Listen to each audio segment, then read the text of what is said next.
special only event. It will be the Lizard Kings hosting Orlando this evening as the Lizard Kings look to go over 500 for the first time all season long. Opening puck drop in just a moment, but let's bring it down to ice level for your national anthem.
Thank you, Clay High School Honors Chorus. Oh, if that doesn't get you psyched for hockey, I don't know what will. As tonight, the Jacksonville Lizard Kings will look to go over 500 for the first time this year. They are coming off a 5-2 victory when they were their traditional Jacksonville Icemen on Wednesday night. As good a game as I believe the Icemen / Lizard Kings have played all year long. Dominant from start to finish against Orlando on Wednesday night. That put them to 500. For the season series, this is game number 8 out of 15 total between the two clubs. The Jacksonville 3-2-1-1 in the season series, 3-1-1 here at home. So the Lizard Kings tonight in their old school white uniforms with green trim and purple numbers with gold piping along with it as well. Orlando in their purple uniforms with orange trim and white numerals. Charles Williams starting in goal tonight for the Lizard Kings. 2-3-0-1 on the year. Goals against average 2.60, sterling number there. As the Lizard Kings control, and we are underway. Yes, I'll be referring to Jacksonville as the Lizard Kings all night long, save for maybe a mistake or two, but hopefully not more than that. The Lizard Kings sweep it around the boards and in behind the Orlando net where Clint Windsor picks it up. Lizard Kings pick it up from there. It is Brandon Gignac, who played spectacular hockey on Wednesday, including his first goal in a Jacksonville uniform. Orlando plays it out to center. Lizard Kings bring it right back in, and they'll get a quick line change in the opening 30 seconds of play. Orlando deflects down low behind the Jacksonville net. Swinging it around the left wing wall is Chase Harrison. It's knocked away to the Orlando blue line. Loose puck there. Solar Bears have control. Tristan Langen dropping it back from Matthew Spencer. D to D for Nolan Valou. And up the left wing side, Orlando again with a deflection down low. Williams playing it for Jason Binkley. Feeding it for Nick Saracino. Saracino up the right wing side. Looks to set up Zmatula. Couldn't handle the pass. And right now it's just a lot of back and forth from end to end without too many opportunities for either club. Orlando with a steal now in the offensive zone. Slap shot towards net is blocked. Comes loose for Jacksonville. Foot race for the puck. Elmer couldn't quite get there. He may have had a breakaway. He had some momentum moving towards the Orlando goal. Now it's Orlando sweeping it softly into the Jacksonville end. Lizard Kings try to break it out up the right wing side. Stolen by Orlando. Taken back by Jacksonville. Touch pass for Aaron Nazarian, who will chip and chase after it, colliding with Redekop. Redekop behind his own net. To the right wing for Garetta. Garetta off the wall just over the blue line, and the Lizard Kings pick it up at center ice. It's Jacob Cederholm up the right wing. Derek Lodermeyer deflects in. We're just about 2 minutes gone by. Still have not had a whistle to stop play as of yet, as the Solar Bears break out of their own end. Rabik playing it off the left wing boards. Garetta knocks it into the zone.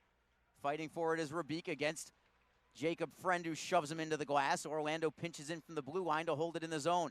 Centering pass knocked away. Comes free to the Lizard Kings. It is Gignac knocking it loose for Friend. Friend up the left wing side. Good deflection pass. Possible 2-on-1 for the Lizard Kings if they hustle, but it's going to be an offside call.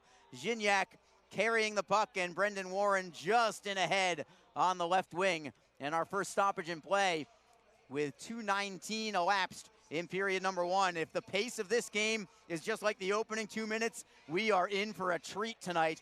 You can tell there's a buzz in the building for Lizard Kings night as Jacksonville collects at the red line. It is Hamilton rimming it around. Goes off a stick for Orlando. They'll tap it back behind their own net. Up the wall, held in by Jacksonville. Michael Kim got a piece of it. Orlando gets it back. They'll have a four-man attack. Jacksonville has three back as Kukali rims it around. Michael Kim first on the puck. He is double teamed, but he still gets it free, and the Icemen will play it to an open wing, safely back into the Solar Bear end. It is Spencer for Valou. Valou, very talented offensive defenseman for Orlando. Forehanding it around the wall, comes all the way to the blue line. It's held in, but the Icemen get it back. Tapping it up the left wing boards. Steal by Orlando. They've got it behind the Jacksonville net. Centering pass. Went by everybody, and it comes free to Calder Brooks for the Icemen.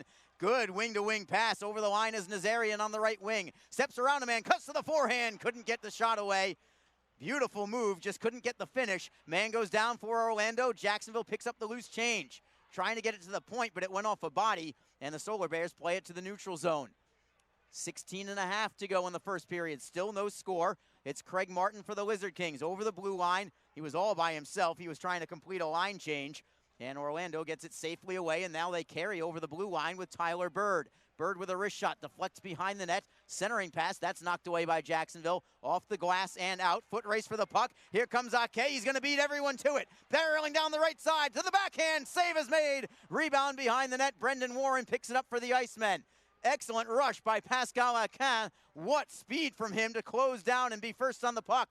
Now it's Gignac for Warren. He couldn't get the shot away. It was tapped loose by the Solar Bears. They break through center ice. Taking a hit is Tyler Bird as he clears into the zone. Brendan Warren behind his own net. He also takes a hit to play it around the left side, setting up Gignac. Gignac by himself, splits the defense. He's going to walk in. Forehand save made by Windsor. What a move, and a centering pass is knocked free and cleared to center ice, and a penalty coming on Jacksonville as well behind the play.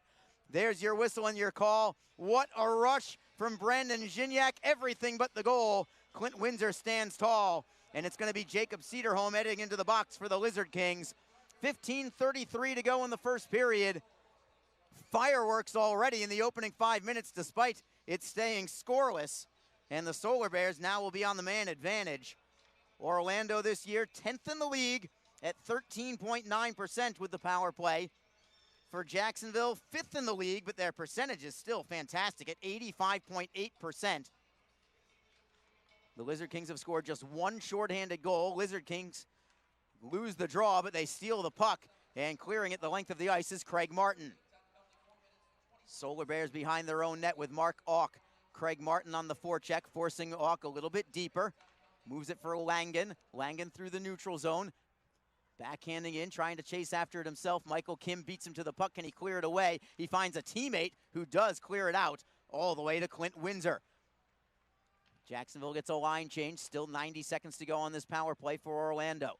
It is Auk to the right of his netminder. Defending Mike Zmatula.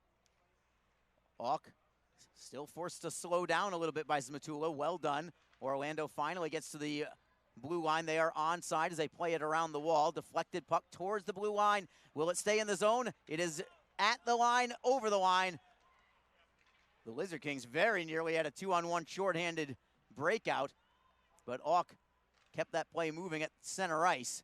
And now it's Orlando again in the neutral zone, down to 55 seconds to go on the power play. Warren with a steal, and a penalty coming as Warren got tripped up on the play. Easy call for referee Sean McFarland to make. And we will go to 4-on-4 play for the next 52 seconds. The Lizard Kings will have an abbreviated power play after that. There were a combined 3 power plays all night on Wednesday. Jacksonville had 2, Orlando only had 1. And their 1 was in the final 3 minutes of the game. So 4-on-4 play. Watch for these 2 forwards for the Lizard Kings, Brandon Gignac and Pascal Akin. These 2 have seemed to develop some instant chemistry.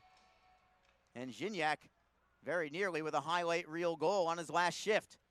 Orlando controls. They've got it behind their own net.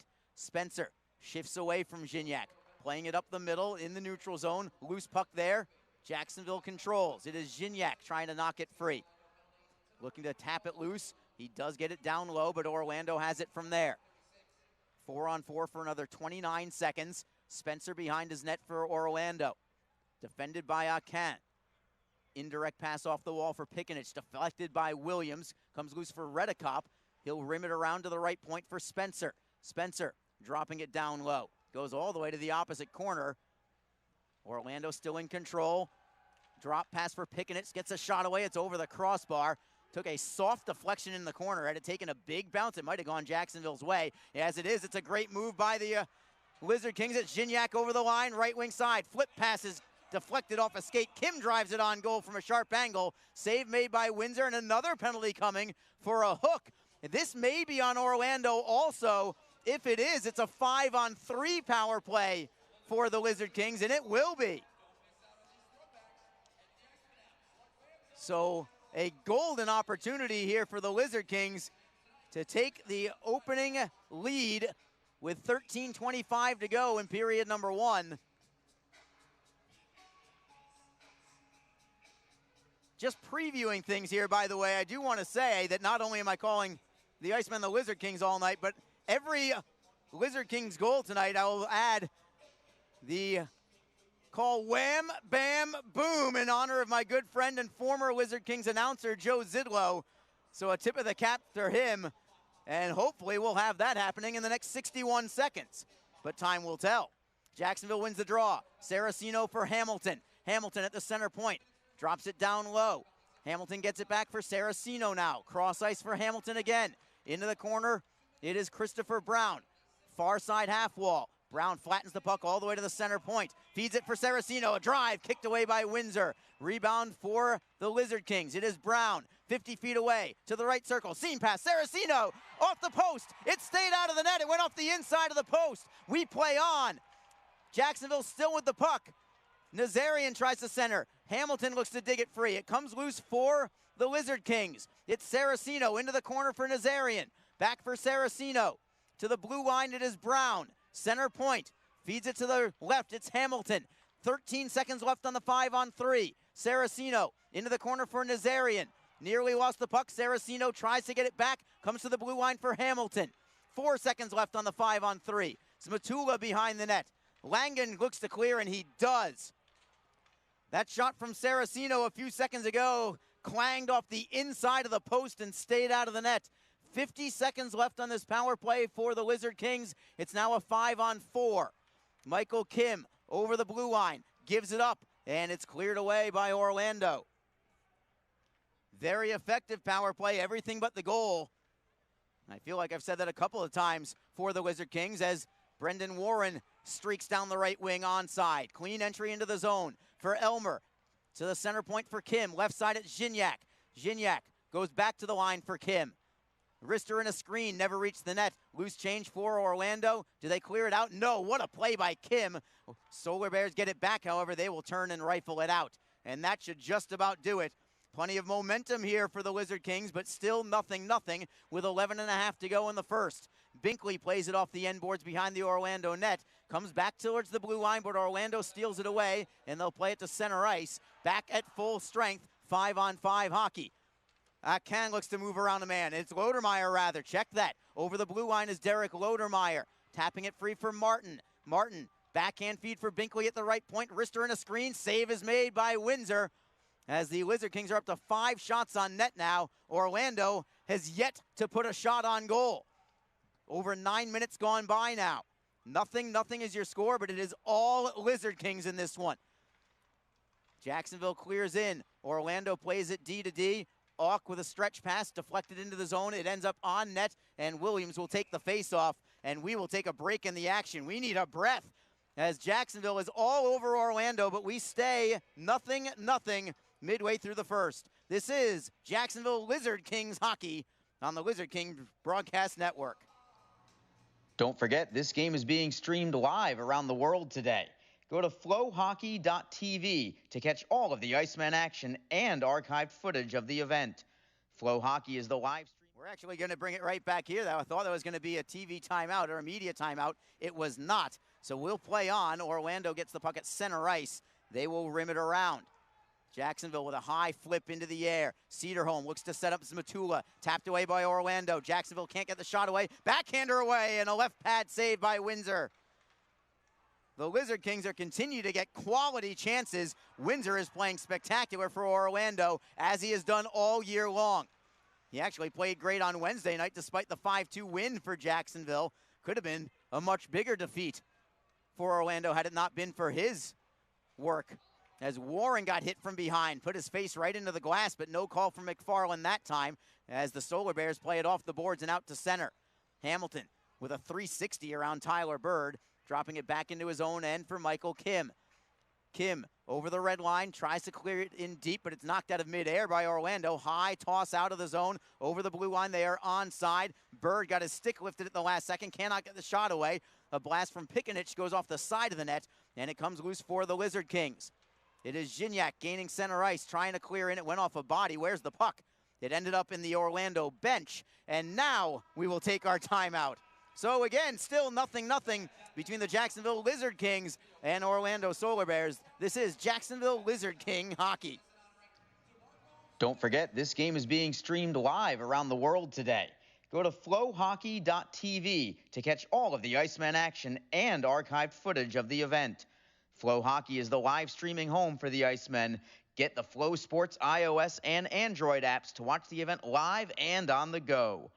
Upgrade to a pro subscription, and you can gain access to premium content on all Flow Sports sites. This includes more than 1,000 live events, original documentaries, exclusive training, and technique videos, and much more.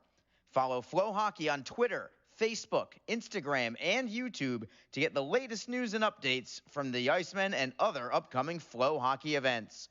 Flowhockey.tv, the new streaming home of the Jacksonville Icemen and the ECHL. We are back in downtown Jacksonville. The Jacksonville Lizard Kings, not the Icemen tonight, remember, as a disclaimer, but the Lizard Kings tonight hosting the Orlando Solar Bears. Scoreless mid-first. Jacksonville out shooting Orlando 4-0. I swear it seems like probably 7 or 8. I don't know how that 4 can be accurate. Windsor has made some fantastic shot, peppering the net of Orlando. Even getting some cues from the fans here in Jacksonville nearby me in agreement. As we have a whistle and an offside call against Orlando. And we've got another whistle with 9:02 to go. We'll keep it right here this time, since we just had another timeout just a moment ago. The Lizard Kings looking so sharp in these uniforms. They look great on Wednesday night, of course, too, as the then Jacksonville Icemen were wearing their St. Paddy's Day uniforms that night. And they played their best game of the year, in my opinion, on Wednesday night, and they've just carried it over into tonight thus far.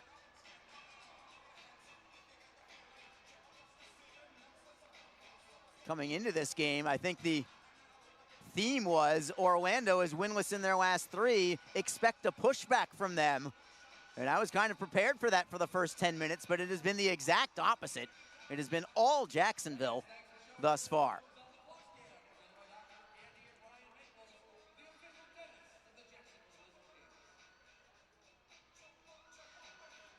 Derek Lodermeyer waiting for the drop of the puck against Tristan Langen. Just outside the Jacksonville blue line, Lizard Kings control. It's Binkley for Chase Harrison. Outlet pass for Nazarian. Did he get a piece of it? No, but it's going to be a waved off icing because Derek Lodermeyer forced Clint Windsor to play the puck and freeze it. Lodermeyer would have been first to touch the puck. It caromed off the end boards right back to the goaltender, and Windsor just put a glove on it for a draw. So Jacksonville sends out Nick Saraceno with Mike Zmatula and Christopher Brown. Saraceno beat Clint Windsor with a snapshot from the right circle during the last Jacksonville power play, but it went off the inside of the post and just stayed out. Nazarian had a rebound opportunity there with an open net, but it was a bouncing puck.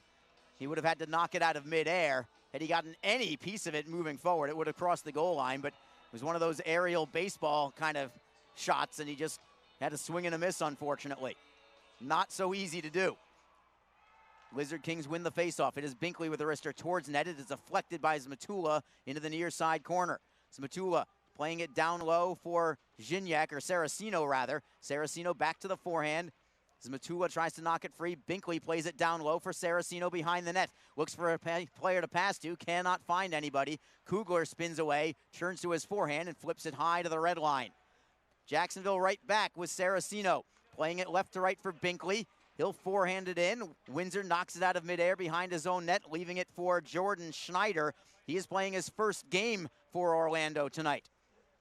As the Solar Bears get over the blue line, they are onside. Langen unable to get a shot away. A poke check from Williams knocks it free, and Jacksonville skates out of their own end. Cederholm for Gignac.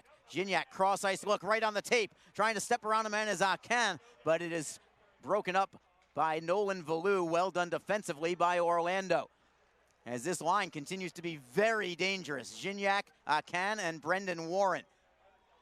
Warren out of his own end for Aaron Nazarian. Nazarian plays it down deep. Gignac hustles for it, tries to steal behind the Orlando net. 1-on-2, but he gets the puck free. He gets it loose for Brendan Warren. Back to the opposite side we go. Nazarian hustles after it. Nazarian got a piece of the clearing attempt, and he steals the puck. Sharp angle shot, save is made. Rebound for Jacksonville. Lodermeyer couldn't handle a bouncing puck. Now a wrister from the blue line, save is made. Rebound comes loose, comes free to Jacksonville after another save by Windsor. From the blue line, it's Friend with a wrister. That goes just wide, looking for a deflection in front. Elmer taps it loose, looking for Lodermeyer in the right wing corner. Turns and fires, it is just wide. To the blue line for Friend, who holds it in.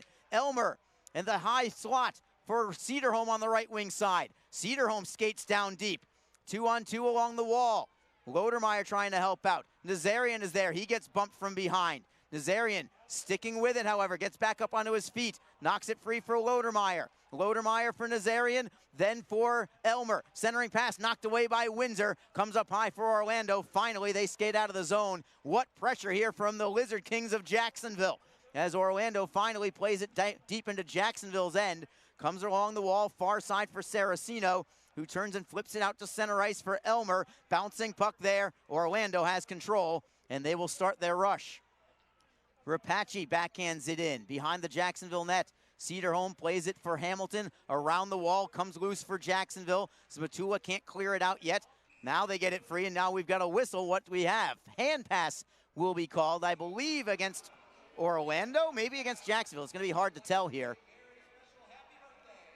Either way, we've got a stoppage in play with 6:14 to go in the first. Still 0-0. Jacksonville now out shooting Orlando 7-0. At least that's what the clock says right now. The best defense is a good offense tonight for the Lizard Kings. They've been in the Orlando zone all night long. Hard to get shots on net when you're hemmed in your own zone if you're the Solar Bears. Loose at center ice. Orlando plays it down, and icing will be waved off. Orlando gets the puck behind the Jacksonville net. Trying to center there is LeBlanc. Feeds it to the blue line for Kakali. His shot goes well over the crossbar. It stays in play, high off the glass. Michael Kim picks up the loose change for Jacksonville. He'll shuffle it out on a pitchfork to the neutral zone, and first on it is Saraceno. He's by himself, but he's into the zone looking for a trailer. Finds one in Martin. Martin cannot get the shot away. He was being hit from behind. Orlando plays it to center. Where does it go from there? Loose along the Solar Bear bench. Jacksonville tries to pry it loose. Orlando pulls it away. They'll backhand it into the corner, right side of Williams. Aaron Luchuk on the puck for the Solar Bears. Curls at the blue line, plays it off the boards. It is broken up there by Jacksonville. Up the right wing side, Martin cannot get it away from Auk. Play is tied up along the penalty boxes, and Jacksonville comes away with it. 5:04 to go in the first period, still 0-0. Jacksonville up the left wing, stolen by Auk. He'll clear it in cross corner. Harrison chops it off the wall. He'll get a second crack at it, but it's held in by Redekop. To the blue line for Auk. Auk's shot deflects in front. Orlando with a centering feed. That's kicked away by Harrison. Held in by the Solar Bears. Really the first time they've had any kind of pressure all night. Auk fanned on his shot. It went off of his stick all the way into his own zone. And Jacksonville will take a line change instead. Fans got a little bit of a rise out of that as Orlando plays it into the zone. Icing will be waved off because Orlando was first on the puck. Playing it off the boards to center ice. Can get there. Yes, he does. 2-on-2 with Warren. Warren over the blue line. Button hooks and drops it for Gignac. His shot is blocked, and it comes up high for Orlando, but they overskate the puck. Jacksonville holds it in. Gignac with a drive. That's off the crossbar, and it stays out of the net. It went off the bottom of the crossbar and went bar down, just not over the goal line. So the Lizard Kings have now caught iron twice, and it stayed out of the net. That time it was Gignac. The first time it was Saraceno. Jacksonville plays it in deep. Windsor feeding the puck for Lohan. Dangerous pass. And the Lizard Kings steal it at center ice. Here comes Jacksonville again. Elmer could not toe drag around Lohan. Lohan plays it off the boards. At the blue line, it's held in. Hamilton looks for a shooting lane. Finds Lodermeyer. His deflection goes just wide. Lodermeyer looked for the cross goal, and he couldn't get it to sit still. Tried to get it on the blade of his stick. Had the right idea, but he couldn't get the shot away. Now we've got a whistle and a penalty coming with 3:27 to go. Hooking will be the call. I think it's on Jacksonville. And with that, let's bring you down to public address announcer Joe Massa. Address announcer Woody Carlson, along with former Jacksonville Lizard King defenseman Greg Kapson. Kapson played 2 seasons for the Lizard Kings from 95 to 97. The rugged defenseman also played 5 seasons with the Jacksonville Barracudas from 2002 to 2006. Kapson appeared in 196 ECHL games, compiling 68 points with 754 penalty minutes, while also appearing in 17 AHL games with the Rochester Americans and Binghamton Rangers. Woody Carlson has worked in radio here in Jacksonville for 30 years, served as the public address announcer for all 5 seasons of Lizard King hockey. He then served in a similar role with the Jacksonville Barracudas before doing play-by-play commentary for the team. Once again, please welcome back Woody Carlson and the original number 18, Greg Kapson. Oh, what a great tribute that is to former Lizard King Greg Kapson, and also, of course, to Woody Carlson, the public address announcer, as the Orlando Solar Bears win the faceoff in the offensive zone. Their shot is blocked, comes right back to them, however. It's Aaron Luchuk to the blue line. It's a power play here for Orlando. Luchuk at the right circle. His shot goes wide to the short side, comes off the end boards for the Solar Bears. Auk defended on the play by Martin. Kugler with a wrister. That is deflected behind the net. LeBlanc gets it back for Kugler. Kugler at the near side half boards. To the line for Auk. Cross ice look. Luchuk with a drive. That is blocked high into the air. It stays in play. Lands on the ice surface. Comes loose for Orlando. Bouncing puck. Loose towards the blue line. Can Orlando hold it in? Yes. Kugler at the left faceoff circle with 1:18 to go on the power play.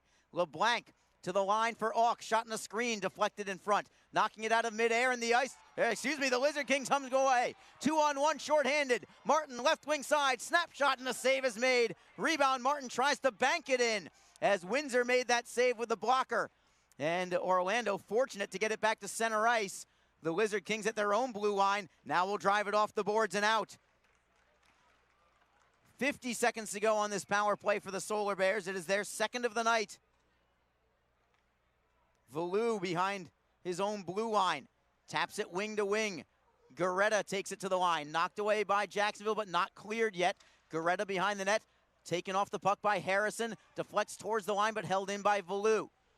Valou, center point, winds and fires. It is deflected wide. 26 seconds to go on the power play for the Solar Bears. Pikanich to the line for Garetta. Garetta skates away from Calder Brooks all the way down to the corner before going back up high for Valou. Wrister in a screen. There's a save by Williams. It took 18 minutes and change for Orlando to get their first shot on net. Valou, cross ice. Slapper goes wide. It was actually fanned on by Orlando. Jacksonville looks to clear. Bouncing puck. Deflected again, but Orlando holds in. Garetta to the line. Valou with a shot. That goes wide. Teams are back at full strength. Centering pass. Orlando with a shot. That is also blocked. Jacksonville's been getting in almost every shooting lane tonight as well. 1:15 to go in the first period. Another drive from the Solar Bears. Gets deflected off the glass. Still in the zone. Heavy pressure from Orlando. Centering feed. Deflects away. Comes loose for Jacksonville. They still can't get it out. All Orlando right now on the tail end of this power play. A shot again is blocked. Comes loose towards the near side. Brooks trying to just clear the puck away. He gets it to center ice. And the Lizard Kings finally get a line change. Man, did they need that.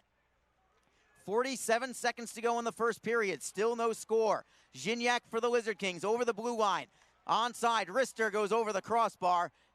Comes all the way to the blue line. I thought that might have gone off the netting, but we play on as Orlando gets the puck to the neutral zone. 32 seconds to go in the period. Jacksonville goes wing to wing in their own zone. Indirect feed looking for Akin. Kukali knocked it away from him. Solar Bears play it to the Jacksonville blue line. Now they'll turn and fire it a little deeper. 18 seconds to go in the period. Gignac gets away from Kugler. Kugler fell down. He is hurt on the play. Kugler was the one who actually tried to deliver the hit, but he's the one who is hurt as Jacksonville clears out of the zone. 6 seconds to go, and there's your whistle. And Kugler is still on his knees in the Jacksonville zone, just now getting up on the one leg, but he cannot put any weight at all on his right leg. Kugler was the one who was trying to give the hit on Brandon Gignac, and somewhere it went wrong. It was a clean hit. And Kugler, who is one of the key components for the Orlando offense, under great duress with assistance from a couple of his teammates towards the locker room with 6 seconds to go in the period. And we certainly hope that he is okay. Kugler now being assisted by the trainer. He still cannot put any weight on that right leg at all. And we wish him the best. Draws in the Orlando zone here with 6.3 seconds to go. Maybe one final chance for Jacksonville offensively. Face-off, however, belongs to the Solar Bears. They'll chip it out of the zone. That will do it. We are scoreless through one period of play between the Orlando Solar Bears and Jacksonville Lizard Kings, but that doesn't mean that there wasn't excitement in this one. There was plenty of fireworks, especially from the Lizard King side. They outshot Orlando in that opening frame 9-1. And the one shot from Orlando was more than 18 minutes into the contest. Cannot ask for a better period in terms of how well Jacksonville played. Just want some results. They got to try and find a way to bury. They put one shot off the inside of the post. They put another shot off the bottom of the crossbar. They both stayed out of the net. What could have been 2-0 instead remains scoreless through one period of play. We will take a break and return in a couple of minutes. When we do, we will have Barry Schickling and ECHL Week. Stick around. This is Jacksonville Lizard King hockey tonight. One-time only event. It's scoreless here in downtown Jacksonville. You're listening to the Lizard King Broadcast Network. Full and half-season Icemen Elite memberships are currently on sale. Elite memberships offer discounted ticket pricing and guarantees you the same seats to enjoy all of the action. As an Elite member, you will be invited to attend exclusive events throughout the season, receive merchandise and parking discounts, and even meet the team. Monthly payment plans are also available. Packages start as low as $260. For more information, contact the Icemen office at 904-602-PUCK or log on to jacksicemen.com. Icemen Hockey, feel the freeze. Ever wish we could get a new house? Yes, and Community First is freezing mortgage rates for up to 75 days, and they pay closing costs. Ever wish we didn't hire your cousin to fix our leaky roof? Just keep mopping.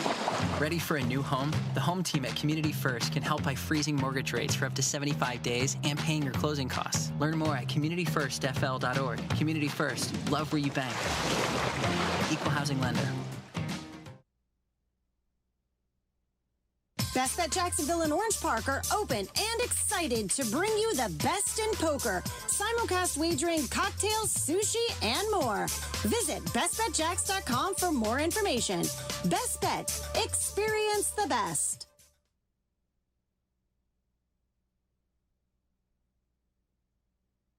Fort Wayne is zooming through the ECHL solar system. We'll hear from the Comets. The trade deadline's a month away, but player movement among teams is already picking up. And putting together the schedule is a challenging task. We'll learn about how it's done. These stories and more right now on ECHL Week.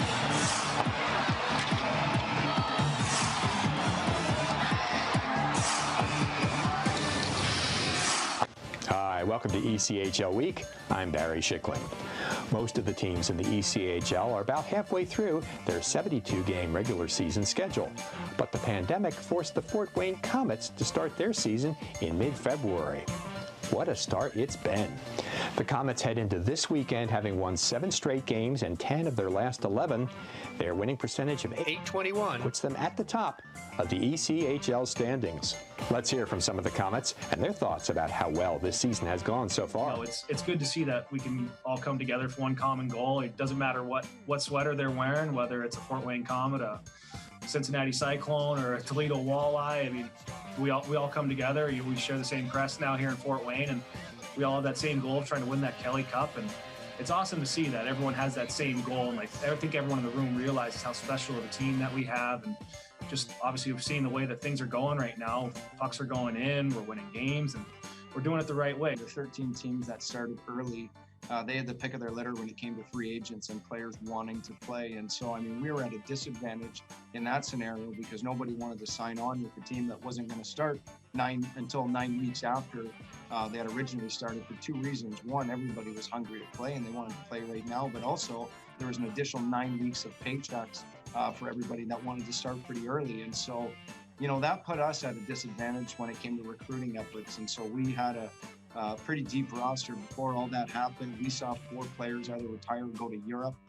within that span here. And so we're happy with the team that we've had, but you could say that we're at the advantage where we're healthy right now and teams are going through injuries. But when we first started, we had that disadvantage. First day of training camp, we got in, and I think everybody, after almost 11 months, I think we're all just excited to be back on the ice and feel fortunate that we one of the few 14 teams that could play hockey. So we just kind of gelled over that together, and we all had our COVID-19 stories. So I think it kind of created a bond between us real quick. The biggest thing too is, like, we've all kind of experienced the pandemic, right? And you kind of, you know, you're not going to take things for granted anymore. Like, you don't know any given day if you're going to be able to play hockey today, and just with COVID and everything.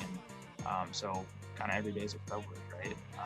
So that's kind of the mentality we've had. One of the things that we talk about is complacency, you know, and yes, we have had a little bit of success. It's only a small amount of games here compared in relation to the season, but the one thing is you want to keep striving to be better every single game. You don't want to be complacent in your habits, and you definitely don't want to be complacent on the things you've accomplished in the past. You want to look forward to the future and find a way to keep getting going. This is a different year, a year like probably we'll never see again, maybe. So let's make it count. Let's make the best out of it and just have fun out there, because we're actually able to play hockey for a living. Without a doubt, it's been unbelievable with just the different types of, you know, people come from different areas of the country, the world, whatever, and we come together. And we do have a good mix of veterans and younger guys. But right away when I noticed I got here, just everyone was so welcoming, and it was so easy to transition to that. I think that's our goal is, you know, keep pushing through, try and get better, even though we set the bar pretty high. I think just get better each week and each game. As we mentioned, most of the teams in the ECHL are at or approaching the midway point of the regular season schedule, and almost all of those teams, maybe every one, still has a realistic chance at a playoff berth. As a result, there's been a lot of jockeying of trying to put the right players in the right positions with the right teams, and there have been a number of trades over the last week. Let's run them down. Utah and Jacksonville have both been busy, and that includes an exchange of defensemen with one another. The Grizzlies picked up Kevin McKernan, who will be joining his 5th ECHL team in 4 seasons. Heading to the Icemen is Riker Killens, who's in his 3rd pro year. Utah has lost a couple of blue liners to the American League, so it picked up another D-man, Mike Prapavesis, from Orlando for future considerations. Jacksonville acquired futures from Kansas City for Jared Van Wormer. The right shooting forward played with the Mavericks from 2017 through 2019. The Solar Bears have been aggressive in signing some just out-of-college players, and as a result also shipped away forward Alan Lazarchik to Tulsa for futures. The left winger from Poland scored 19 times for Fort Wayne a season ago. South Carolina obtained goaltender Sean Romeo from Kansas City for futures. Romeo had been 3rd on the Mavs depth chart behind Matt Ginn and Matt Greenfield. And Wheeling has had several AHL call-ups for goalies. As such, it added depth by sending futures to Allen for Taran Kozin, who's joining his 5th team in the ECHL this season. Trade activity will surely continue.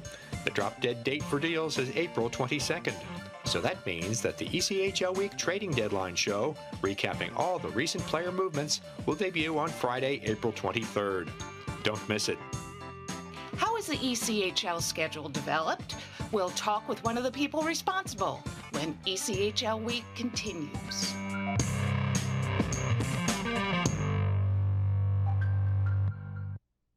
Today I'm going to talk to you about physics. Come on in, girls. Let's go. This is the first rocket to get humans to Mars. Really tall. I'm a rocket structural engineer, designing and building parts of the rocket. You are the generation that will be stepping foot on Mars. Do I have a group of astronauts on my hands? Yes. You can become a rocket scientist or whatever else you want to be.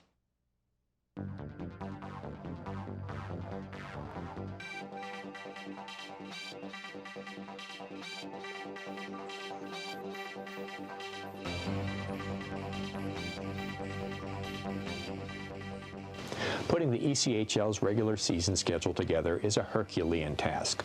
All the teams have their own needs, wants, and requirements. One of the people who makes sense of it and makes it come out right at the end is longtime ECHL Director of Communications, Joe Babick. He joins us today from an undisclosed location somewhere in North America. Hi, Joe. Nice to have you with us. Sure. Thanks for having me, Barry. Joe, give us a summary of the process of how the schedule is constructed. It begins in December when we send out to the teams the request for dates. Each team is required to submit a minimum of 60 playing dates for each season. There's certain categories the dates must fall in as a minimum number of dates pre-Christmas, number of dates post-Christmas, minimum number of weekday dates. And then they fall into 3 categories: first preference, second preference, third preference. And then the teams submit those along with a scheduling narrative, which kind of helps guide us through the process as far as how they travel to road games, what days of the week they like to play their games at home, if they would prefer longer road trips, shorter road trips, all that kind of stuff. So teams have, through basically the All-Star break, mid-season meeting for the Board of Governors to get all that information in. It's a long process. It's an arduous process, but we certainly take our time with it because obviously the schedule and how it breaks down for each team is probably the most important part of their business side of things.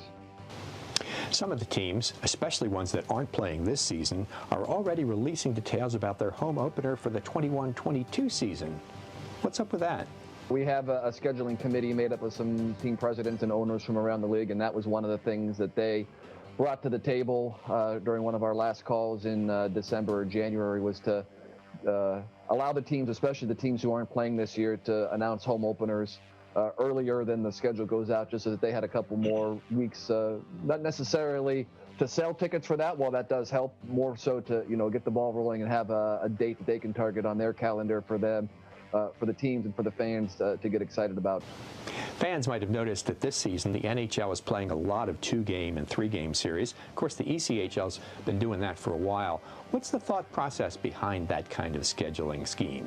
When a team goes on the road, especially an island team like a Utah or an Idaho who's flying everywhere, it makes sense for them to hit one city for 3 games as opposed to, playing in 4 cities in 5 nights, and then they have to have the added expense of a bus because they flew there. So, we don't want teams playing 8 games in a row, but, if they're playing, 2, 3, 4 in a row over a span of a week or two, it helps to contain costs and it helps to preserve weekend dates, which are our team's bread and butter. Joe Babick, Director of Communications for the ECHL. Thanks very much for joining us, and good luck finishing that schedule. Thanks for having me, Barry. I appreciate it. We've come to the point in the show where it's time for highlights. Yes, it's the best of the week. One-time shots are popular for a reason. Here's Tulsa's Garrett Cockrell connecting on a one-timer for a score against Wichita. Garrett Cockrell will get the credit for the goal, and the Oilers take a 2-1 lead.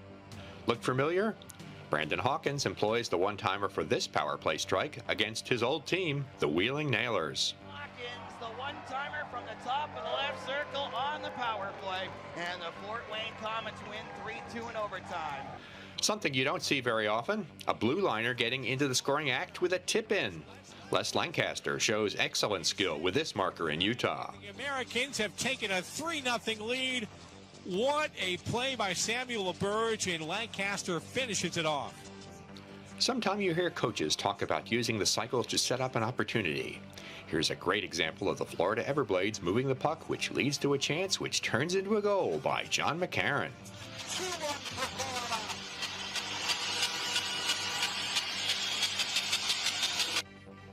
Aaron Nazarian drives to the net but has to wait for video review to confirm if his overtime effort is successful and the Icemen win. It was, and they did. They will go to replay, and that can determine whether the Icemen have won this hockey game. We wrap up with stellar defensive work. Indy's penalty-killing unit of Antoine Waked, Mike Lee, Matt Marcineau, and goaltender Dan Bakala kill off a 2-man disadvantage during Sunday's win over Wheeling. That wraps up another edition of ECHL Week. Thank you very much for watching. Make sure to follow us on all of our social media channels. It's the best way to stay up to date on everything that's going on throughout the ECHL. And please, like us, follow us, subscribe to us. Those things really help us out. We appreciate it. See you next time.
So hopefully this becomes an annual night. If it does, I certainly would love to come back here sometime and see a game and be part of all the festivities, and hopefully see some of the Lizard King hockey fans as well. So thank you again for the support, and I wish the Icemen organization all the best the rest of the way and moving forward. Thanks for doing this, and have a great evening.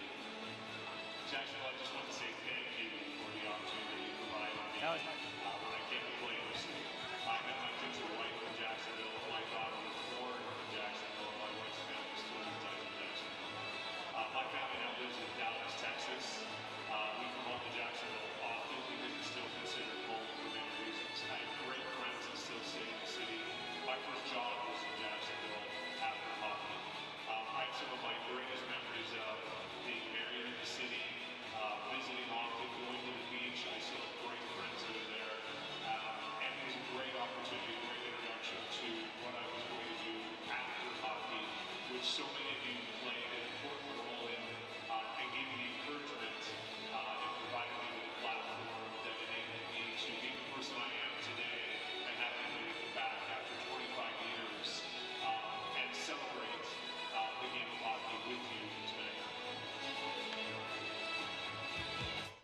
Not sure how much of that you could hear. I certainly hope you could catch at least a little bit of it. I figured it was worth the gamble to give it a try. So if you could not hear it, my apologies. But if you could, I'm so glad you just got to listen to former Lizard King player Greg Capson talking about his time as a member of the Lizard Kings, and also my predecessor, Joe Zidlow, who has become a close friend of mine over the years. Coincidentally, or I guess strangely, not through Jacksonville. I actually became friends with Joe after he had moved away from Jacksonville and before I moved to Jacksonville. We had actually met through different cities at the time, so which is strange, but just the same, I am his successor here in Jacksonville, and I could not have asked for a better guy to take over the mic from a former Lizard King announcer now to the Jacksonville Icemen announcer since their inception here in 2017. So great to hear from both of them. And I think we may have one more special announcement coming up before the night is done. Hopefully we'll be able to bring that to you as well. In the meantime, let's get back to tonight's game, where it has been all Lizard Kings tonight, and not just because it's Lizard King night, but because Jacksonville is playing so well through the opening 20 minutes of play, out shooting Orlando 9-1. They have been just blitzing the Orlando net, and honestly, I don't think that 9 would even be an accurate number. I would say probably 13, 14 would be a more accurate number for shots on goal. I will tell you this much, the one shot for Orlando, that's accurate, because they were nowhere near Charles Williams the entire 20 minutes. Their only shot on goal was on the power play with less than 2 minutes to go in period number 1. So the Lizard Kings put on an absolute clinic in the opening 20 minutes with one exception. They didn't quite finish. They hit the inside of one post. It came parallel to the goal line and stayed out. They hit the bottom of the crossbar once, but it bounced just in front of the goal line and stayed out. So Jacksonville that close to taking the lead in the first period of play, but they could not get any further than that, and we stay scoreless. So if you're Orlando, you've got to feel extra fortunate that you are still 0-0. If you're Lizard Kings head coach Jason Christie, you've got to be thinking, hey, Ben, don't get discouraged. You played great. Keep it up. Keep doing the same things that you did, and eventually we'll get on top, and we will play Lizard King hockey as Jacksonville is looking once again to become to go over 500. If they do, it would be the first time this season that Jacksonville would be over the 500 mark. So a lot on the line for Jacksonville tonight, especially as you look at the standings. If you're going by winning percentage, Jacksonville is now tied for 5th with South Carolina. Jacksonville at 13-13, 1-3 on the year. Still chasing after Orlando, but this is the second game of a 4-game series between these two clubs this weekend. They already played on Wednesday with Jacksonville winning 5-2. Remember, these two clubs play tomorrow night in Orlando, and then right back here Sunday afternoon in Jacksonville. As you look at a couple of highlights, if you're watching on flowhockey.tv.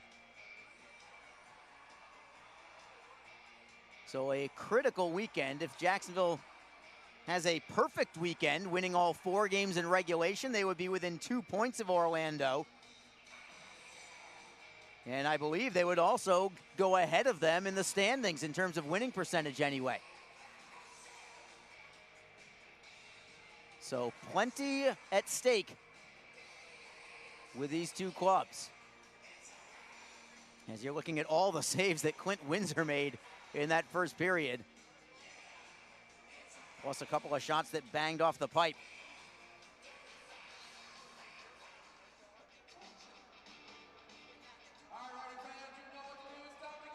All right, we are back to play. The Lizard Kings skating from my right to my left again for one night only, dressed in their white uniforms with purple numbers, green trim, gold piping.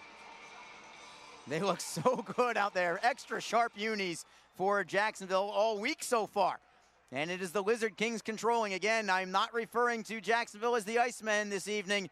It is all Lizard Kings tonight, and here come the Lizard Kings. With speed, it's Gignac on the backhand, centering feed, deflected away by Orlando.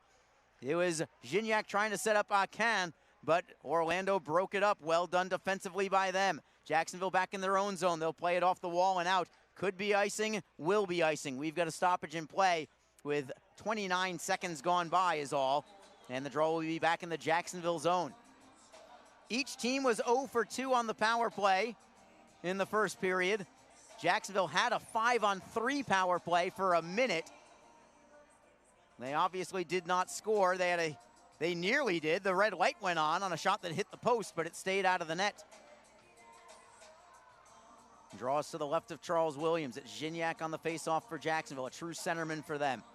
Formerly with the Binghamton Devils. The Devils sent him down to Jacksonville, and Jason Christie's very pleased with that roster move as well. And it is Orlando playing it down low. Solar Bears try to center it, deflects up into the air, comes free to the opposite side. Pickenich to the blue line for Spencer. Cross ice look, shot towards goal. Williams knocked it aside, just the second shot on net tonight for Orlando. Another shot from Orlando goes off the apron, wide of the net. Comes around the wall, all the way to the blue line for Spencer. Spencer playing it down low, but the Lizard Kings are first on the puck there. Kim shovels it ahead, chasing after it is Warren on a bouncing puck, but Valou spins away from him and feeds it to the right side for Pickenich. Pickenich gives it up, and it's the Lizard Kings D-to-D for Can. I guess he's not a defenseman, but it was a wing-to-wing pass. Can got to the blue line of Orlando, but no further than that. Solar Bears play it up the left wing side. Icing will be called against Orlando here. They were hoping for a deflection, but they never did get a piece of it. 18:39 to go in period number 2. Still scoreless here in Jacksonville. The Lizard Kings come out with Christopher Brown, Nick Saraceno, and Mike Zmatula at the blue line. Chase Harrison, along with Jason Binkley. Zmatula on the faceoff to the right of Orlando netminder Clint Windsor, who was Orlando's best player by far in the first period. Keeping this game scoreless, could have easily been 2 or even 3-0. Had the Lizard Kings just got a couple of bounces and a little puck luck. Orlando controls, playing it off the end boards for Valou. Chipping it off the wall, safely out to the Jacksonville end. Harrison first on the puck for Jacksonville, wheels it around the left side, all the way back to the Orlando line. Redekop plays it wing to wing. Deflected into the zone by the Solar Bears. Harrison tries to golf it out. It was blocked, but it comes right back to the Lizard Kings. Saraceno, cross ice look. Smatula tries to knock it out of midair. He got a deflection on it, and it goes down low. Orlando looking to play it away. Harrison tries to get a stick on it and hold it in. At the line, does he hold it in? It is still inside the line for now, and now they get it loose. It is Brown playing it below the goal line for Zmatula. He couldn't handle it. It goes off the kick plates and slides towards Windsor, who will cover it up and take the face-off. Just over 2 minutes gone by. In period number 2, we stay 0-0.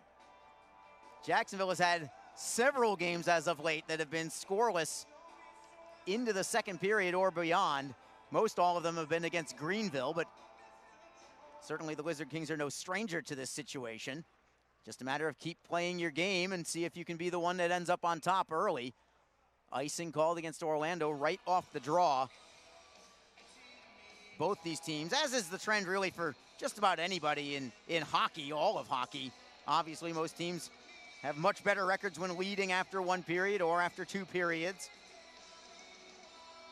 But we're still waiting to see who draws first blood. Jacksonville controls the draw. It is Elmer trying to spin away from Luchuk. He'll play it down low for Lodermeyer. Lodermeyer had the first goal of the game last night, and now he centers it for Elmer. It is picked off by Luchuk, but held in by Elmer, at least for the moment. Kukali on the backhand towards the blue line. Friend holds it in, backhands it off the glass for Lodermeyer. Bouncing puck. Lodermeyer tries to calm it down and keep it in. He can't do it this time. It comes to center, and it's Orlando in control.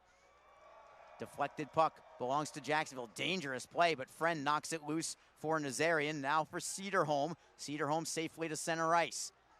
It is Matthew Spencer. Indirect feed looking for Garetta. It eludes him and comes for the Lizard Kings. Cedarholm around the back wall for Friend. Deflected away by Pickenich. That was a dangerous clearing attempt from Jacksonville. They were fortunate it went out of the zone. We've got a whistle and an offside call. This will be against Orlando. Just to finish up that thought about teams when leading after 1 period, Jacksonville when leading after 1 this year, 7-2-0-1. So it would certainly be nice for them to be in the lead, but certainly glad that it's not Orlando in the lead. Orlando, when leading after either 1 or 2 periods this year, has not lost at all in regulation this year. So that's the team that you really don't want taking the lead after any intermission. You really want the first goal against this club. It's a much different Orlando team when they are trailing early.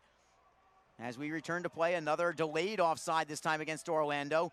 Officials let play continue. That allows Jacksonville plenty of opportunity to clear the zone. Loose puck at center ice. Deflected puck goes over the blue line. They are going to be offside because of the deflection.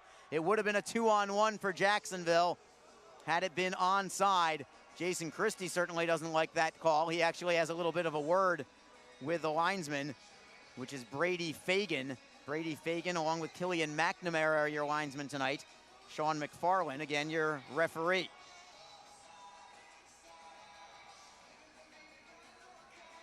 Draw will be in the Jacksonville end, just outside the Orlando blue line, rather.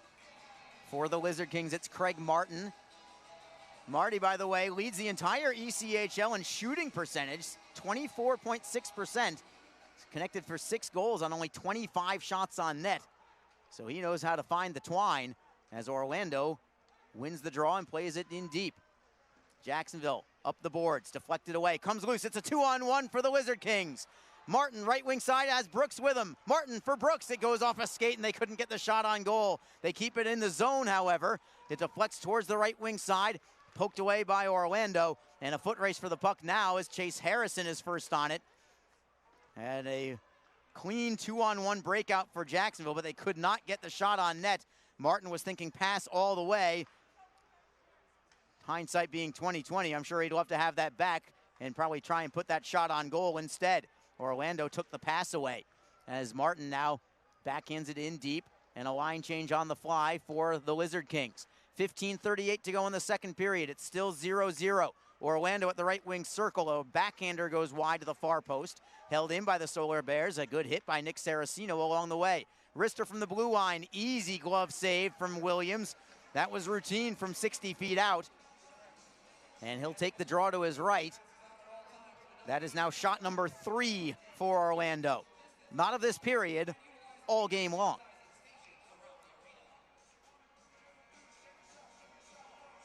Jacksonville comes out on the ice with Christopher Brown, Mike Zmatula, and Nick Saracino. At the blue line, it's Jacob Cederholm and Jacob Friend, the two Jakes. And it's the Lizard Kings playing it out to center. They have the puck. It's Zmatula, tries to step around the man, pushed away by Valou. Well defended by Orlando on the one-on-one breakout. The puck slides ultimately to Orlando netminder Clinton Windsor. He'll just freeze it and take the draw. Zmatula, very shifty player out there. Valou just took the body. Textbook defensive work by him. Zmatula on the face-off for Jacksonville. Solar Bears control. It's Valou circling the back of his net. Plays it left to right for Spencer. Spencer up the right wing wall. Goes by everybody. Deflected puck, so no icing here. Jacksonville around the boards. It's held in by Orlando. Centering feed. Shot goes over the crossbar by Luchuk. Luchuk in the top 5 in the league in scoring in the ECHL. Langen to the blue line. Shot towards goal. Knocked out in midair. Never reached the net.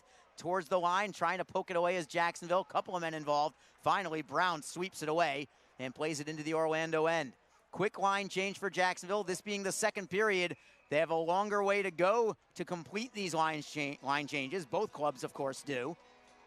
So you have to be extra careful in the second period that if you're going to change up, that you make sure you do it safely and you don't catch your team in a potential odd man rush situation against you. Icing called here against Orlando as the draw comes to Clint Windsor's right. Jacksonville controls. Kim at the left point. Gets a shot up high. It's deflected to Gignac. Gignac tries to step away from a man. It's broken up by the Solar Bears. They'll backhand it away. Taken back by Gignac. He'll drop back into his own end for Hamilton. Hamilton tries to spin away from Luchuk. Had to spin a couple of times to get away from him. Luchuk still on his tail. Finally, Hamilton avoids him and feeds it for Akan. It is Brendan Warren. Nice deke around the man. Dangling by Bird. He'll rim it around. Can first on the puck. He overskated at the blue line. However, it's held in. Shot on net. It went off the side of the net. Can gets it back behind the cage. Looks to center. Tries for the bank shot. It was knocked away. Gignac turns away from a man, shielding the puck with his body. Flips it up the far wall. Orlando with it there. They get it just away to center.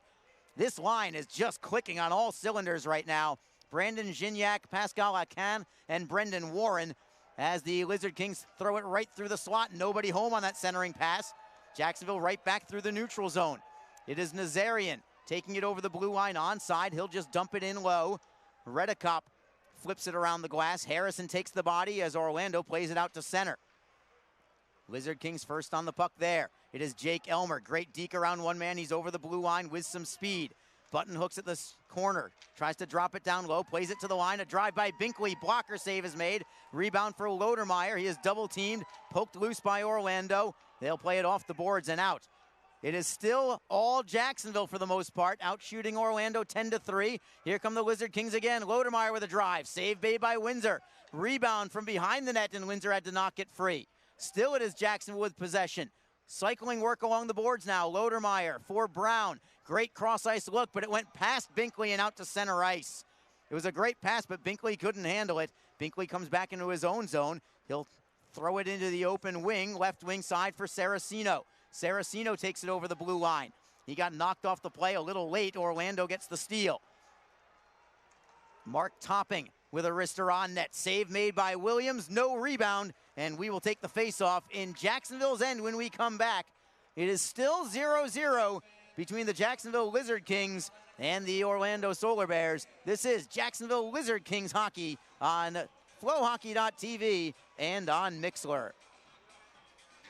The Jacksonville Icemen offer discounted tickets for groups of 10 or more. Whether it's a company outing, a group from your school or church, or just a gathering of friends, the Icemen can help you set up a night of fun at a discounted cost. Other benefits include an intermission ride on the popular Fan Zam, a post-game group photo, or take a shot on net after the game. Ticket fundraisers are also available. For more information, contact the Icemen office at 904-602-PUCK. That's 904-602-7825, or visit us online at jacksicemen.com. Icemen Hockey. Feel the freeze. The Jacksonville Icemen are always looking to give back to the communities of North Florida. The team offers a ticket fundraising program that many local nonprofits and schools and charitable organizations can take advantage of. The program is simple. Your organization sells tickets to an Icemen home game, and a portion of each ticket purchase will go directly to your cause. This is a fun and easy way to raise money and gain exposure for your organization or school. For more information, contact the Icemen office at 904-602-PUCK. That's 904-602-7825, or log on to jacksicemen.com. Face off to the right of Charles Williams, Jacksonville's netminder, but the Lizard Kings come away with it and skate into the zone. Nazarian trying to go wide on Valou. He'll play it down low instead. Valou, again, solid defensively. He's one of the best in the league. Nazarian tries to pry the puck loose to the left side of Windsor. This is behind the net. 2-on-2 wall battle here between Jacksonville and Orlando. And Jacksonville tries to come away with it, and they finally do. It is Martin looking for Brooks. It is deflected away from him. Comes free for Orlando. They'll play it out to the Jacksonville line. Sticking with it, puck's knocked out of midair by Friend. Batted high into the air, but it stays in play. Lizard Kings try to knock the puck free, now behind their own net. And they do. Flipping it up the left side is Brooks. Brooks looking for Nazarian. Nazarian gets away from one man, gets it to the blue line, but he can't play it down low. Solar Bears get it back, but an errant pass from them forces them deeper. It is Valou to the right side for Spencer. Barreling down on him is Matula, forcing an errant pass, and I think it's going to be an icing call against Orlando with 11:31 to go in period number 2. Still nothing.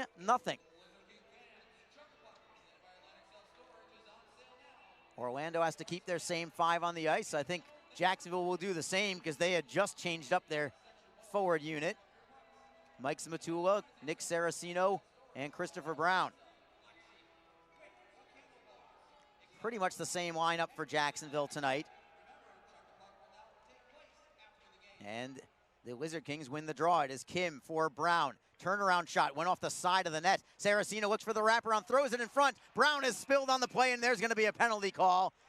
Easy call to make for hooking against the Solar Bears. Actually, if I'm Orlando's head coach Drake Barahowski, I'm thinking that's a good penalty. If they didn't hook down Christopher Brown, he would have been all alone in the slot from about 20 feet away, so I wouldn't be upset about that call at all. Valou doesn't like the call, but what player doesn't like a call against them?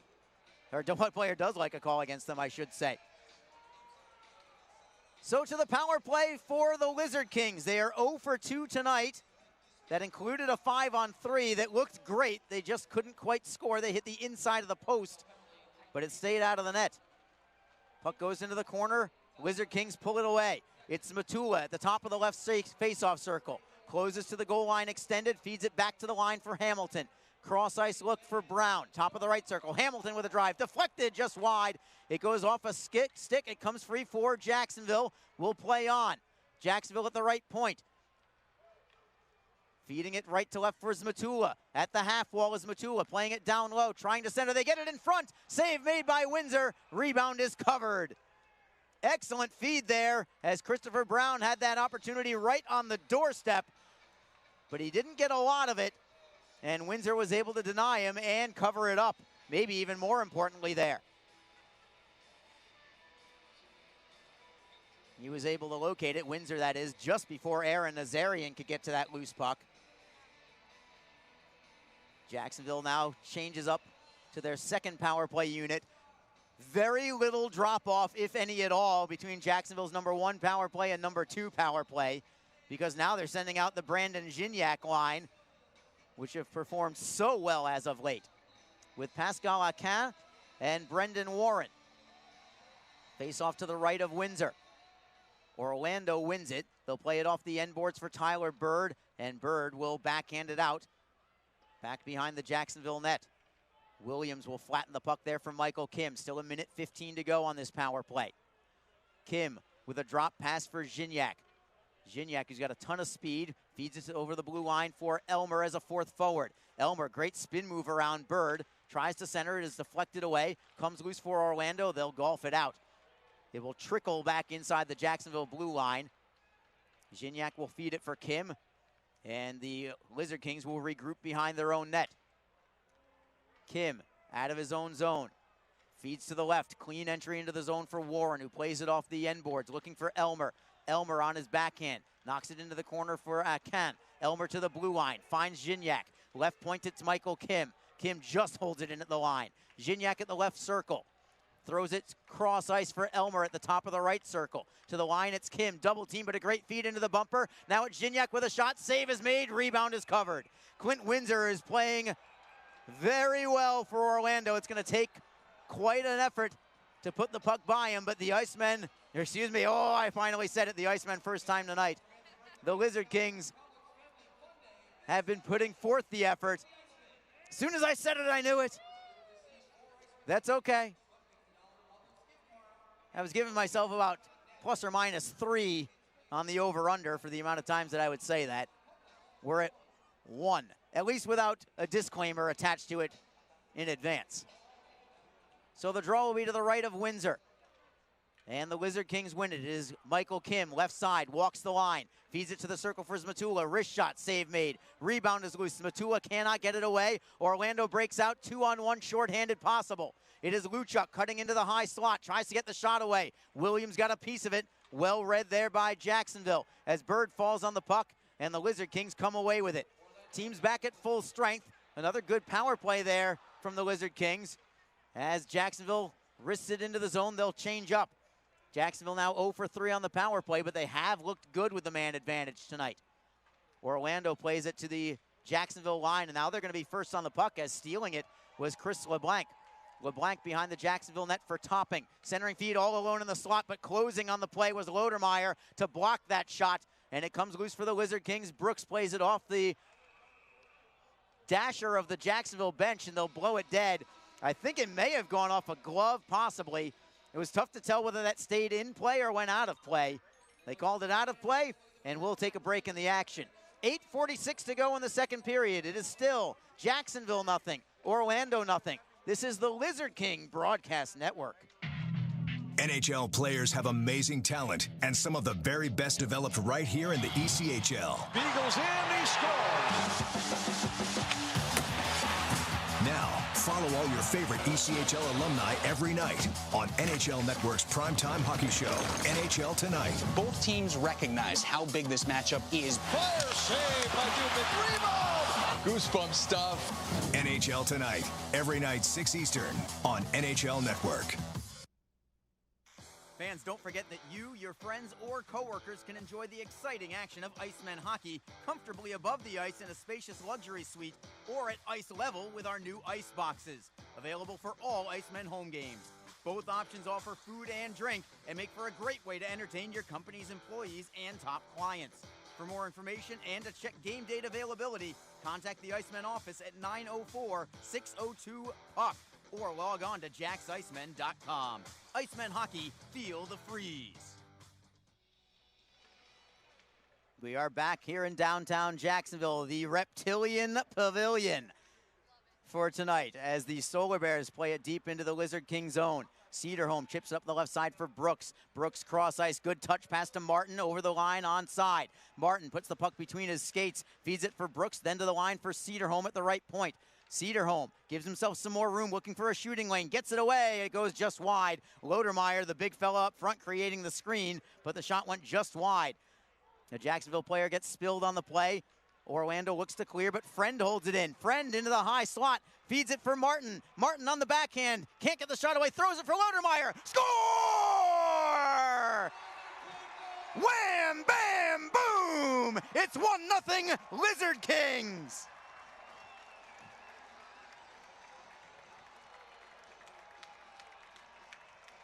Derek Lodermeyer gets the goal. His 6th of the year. It's the second time in as many games that Lodermeyer has gotten the scoring started against Orlando. He put Jacksonville on top 1-0 on Wednesday night as well. What a great play by Craig Martin on the initial rush as he took the puck behind the Orlando net and then threw it back behind Windsor to Derek Lodermeyer. Here's Joe Massa with your goal call.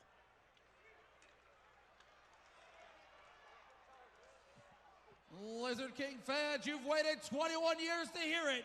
Your first Lizard King goal, scored by number 16, Derek Lodermeyer. Assisted by number 2, Jacob Friend, and number 29, Craig Martin. Time of the goal, 11 minutes, 55 seconds. Once again, your Lizard King goal, scoring his 6th goal of the season, number 16, Derek Lodermeyer. So Lodermeyer from Martin and Friend at 11:55. It is 1-0 Lizard Kings. Here comes Orlando through the neutral zone. They'll chip and chase. Collision behind the net of Charles Williams. 2-on-2 wall battle there. Binkley knocks it free, trying to set up Brown. Brown cannot clear. It's held in by Luchuk, who turns and feeds for Garretta. His shot is high and wide of the net, trying to poke it away. Are the Lizard Kings. Harrison on his backhand, had it poked loose. Orlando tries to feed it to the blue line, but it's stolen by Jacksonville. Here come the Lizard Kings. Brown with Zmatula. Brown for Zmatula, deflected away right up high. Brown tries to get a shot away. It was blocked, but he gets it right back. Brown on his backhand, curls to the forehand. Turnaround shot is blocked. Held in by Jacksonville at the blue line. It is Michael Kim.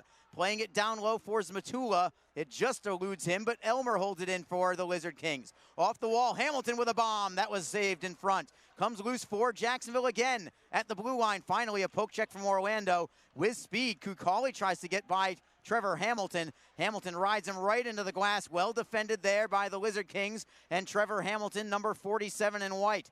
Still behind the Jacksonville net.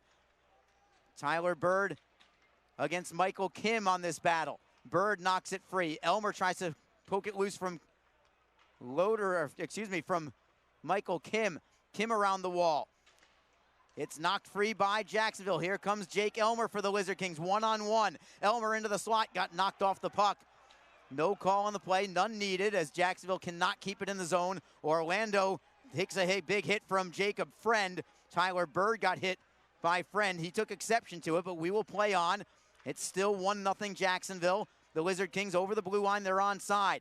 Gignac with Nazarian. Gignac at the blue line, couldn't set up Friend. The Lizard Kings pick it back up in neutral ice. Cedarholm rims it around, comes all the way to Gignac on the left wing. He's onside. He'll reverse it the other way. Cedarholm at the right point, closes, fires it, is deflected. It never reached the net. Pikanich tries to move it for number 28, Christoph Hrabik. I haven't heard him barely at all tonight, and he nearly lost the puck in the zone. As it is, the Lizard Kings with another steal. It is Warren. Tried to get a backhander away. That was deflected wide. Ken looks to knock it loose. trying to feed for Gignac. Pinned up along the boards by the half wall. Is held in by Jacob Friend, who's had a strong game tonight. Cedarholm with a wrister. Save made by Windsor. No rebound. 4:45 to go in the second period. Finally, the Lizard Kings have broken through. Derek Lodermeyer with the goal. It's 1-0 Jacksonville. This is the Lizard King Broadcast Network. Ever wish we didn't have so many bank fees? Ouch! We should get a free checking account at Community First. They even give you a cash bonus. Ouch! Ever wish we had just bought a jar of honey instead of harvesting it? Ow! Bad bee! Have you heard the buzz? Community First is giving up to $200 cash bonuses when you open a free checking account with direct deposit. Learn more at communityfirstfl.org. Community First. Love where you bank. NCUA insured. Hi, fans. Hi, everyone. This is Allie McDeal from the Best Bet Poker Rooms. Experience the popular Vegas-style game, Fortune Pai Gow Poker. Both locations are now playing Face Up Pai Gow. It's more fun to play than ever. You could win up to $25,000 on a single $5 bet. Come play at either Best Bet location today. Arlie Johnson with you. Jacksonville Lizard Kings hockey tonight. One time only. Going all the way back to 1995. Give you a little more background on that in just a little bit, with a personal spin to it that I just feel like I want to get off my chest for all of you. Some of you may know, but probably not. But we'll get to that in a little bit. As Orlando wins the faceoff in their own zone, they'll clear it away. It is Harrison, long lead pass up the right wing. Christopher Brown hustles for it. He'll prevent an icing and now get the puck free for Craig Martin. Martin gives it up. Solar Bears take it away. They'll flip it up the left wing side. Safely to the neutral zone. Harrison cannot get it away from Rapace. Rapace's over the blue line. Poke check by Binkley. Not out of the zone yet. Orlando holds it in. They get it to the line. Valou with a slap shot. Save made by Williams. Rebound is loose. Williams made a dandy of a save that time on the rebound with the left pad. And the Lizard Kings play it up the right side. Brown will poke it in behind the Orlando net. That's really the first time that Charles Williams has been relied upon for anything resembling even an out-of-the-ordinary save, but it was a beauty on the rebound as Orlando plays it up the left wing by everybody. Icing against the Solar Bears. We'll have a draw back in Orlando's end with 3:46 to go in the second period. So we told you how special a night this is with the Jacksonville Lizard Kings in a one-night-only event. Well, it's a little bit of a special night for me as well.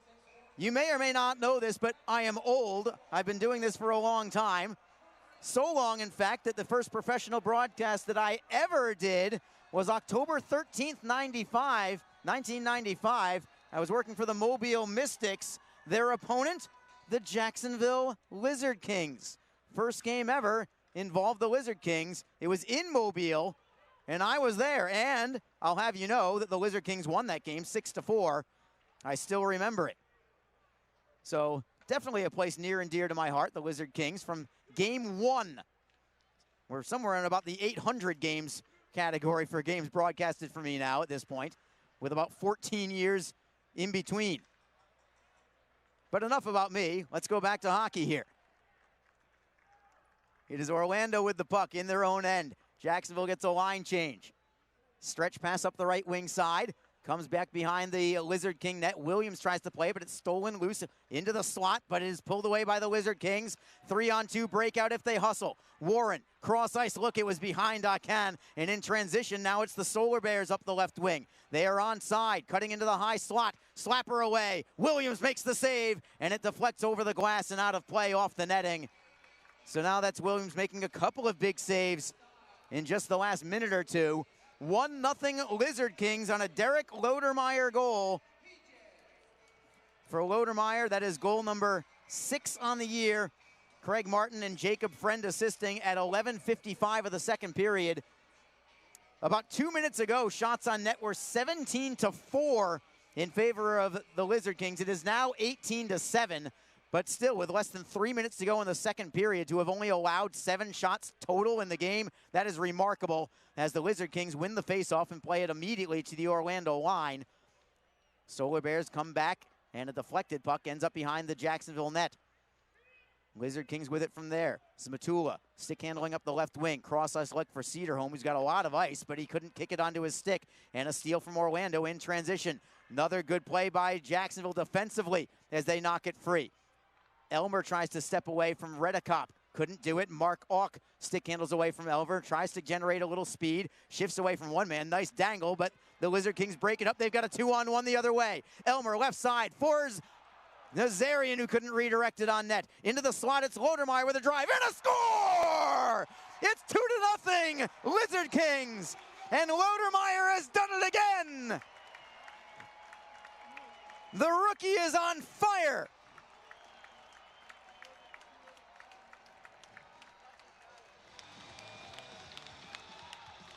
What a snipe from Derek Lodermeyer on the drop pass from the goal line extended to Lodermeyer, who let it rip from the inside of the left circle, beating Clint Windsor high to the glove side. Wham, bam, boom. It's 2-0, Lizard Kings. Here's Joe Massa with your goal call. Scoring his second goal of the game and his 7th goal of the season. Number 16, Derek Lodermeyer. Assisted by number 59, Jake Elmer. And number 22, Era Nazarian. Time of the goal, 18 minutes, 3 seconds. Once again, your second Lizard King goal, scored by number 16, Derek Lodermeyer. And the Lizard Kings looking for more in the offensive zone. It has been all Lizard Kings all night long. Finally, they've got some goals to show for it, both of them from the rookie, Derek Lodermeyer. That was his 7th of the year from Jake Elmer and Aaron Nazarian. Orlando having trouble getting out of their own end. They finally bank it off the boards and safely to neutral ice. Solar Bears at their own line. It is Valou with a long lead pass, but that's by everybody. Icing against the Solar Bears. And the crowd all over Orlando netminder Clint Windsor. One of these days I'm going to learn that chant. Somebody's going to have to send it to me again. Maybe I'll, kind of join in. Maybe not the most professional of me as a broadcaster to actually join in on the chant, but at least I'll know what you're saying at that point in time. And for anybody listening on Mixlr, you can send that chant to me. So make sure you chip in. Final minute of play in period number 2.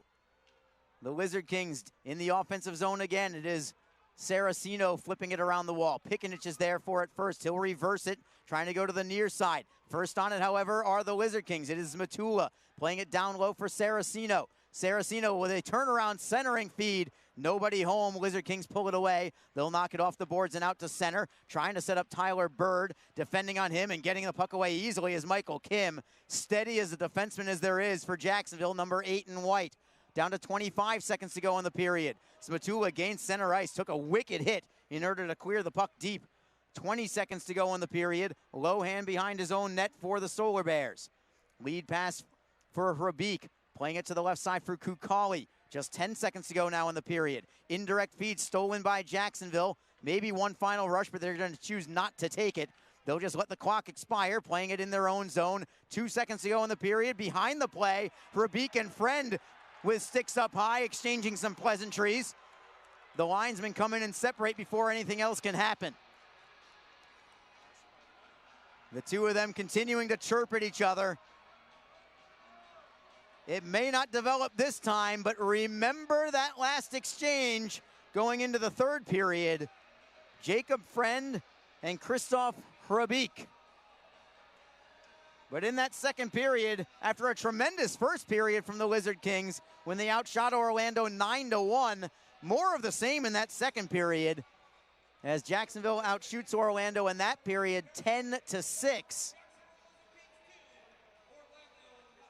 Total shots on net, the Lizard Kings with 19. The Solar Bears still with only 7 shots on net this entire game through 2 periods of play.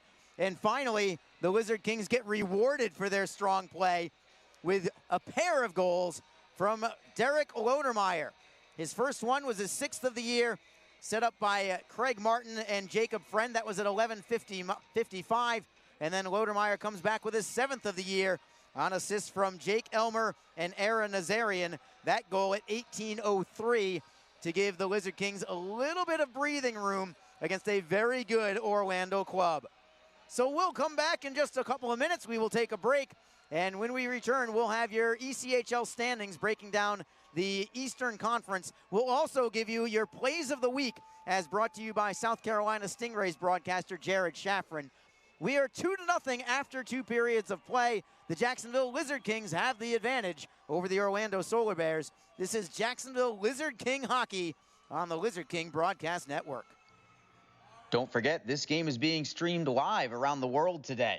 Go to flowhockey.tv to catch all of the Icemen action and archived footage of the event. Flow Hockey is the live streaming home for the Icemen.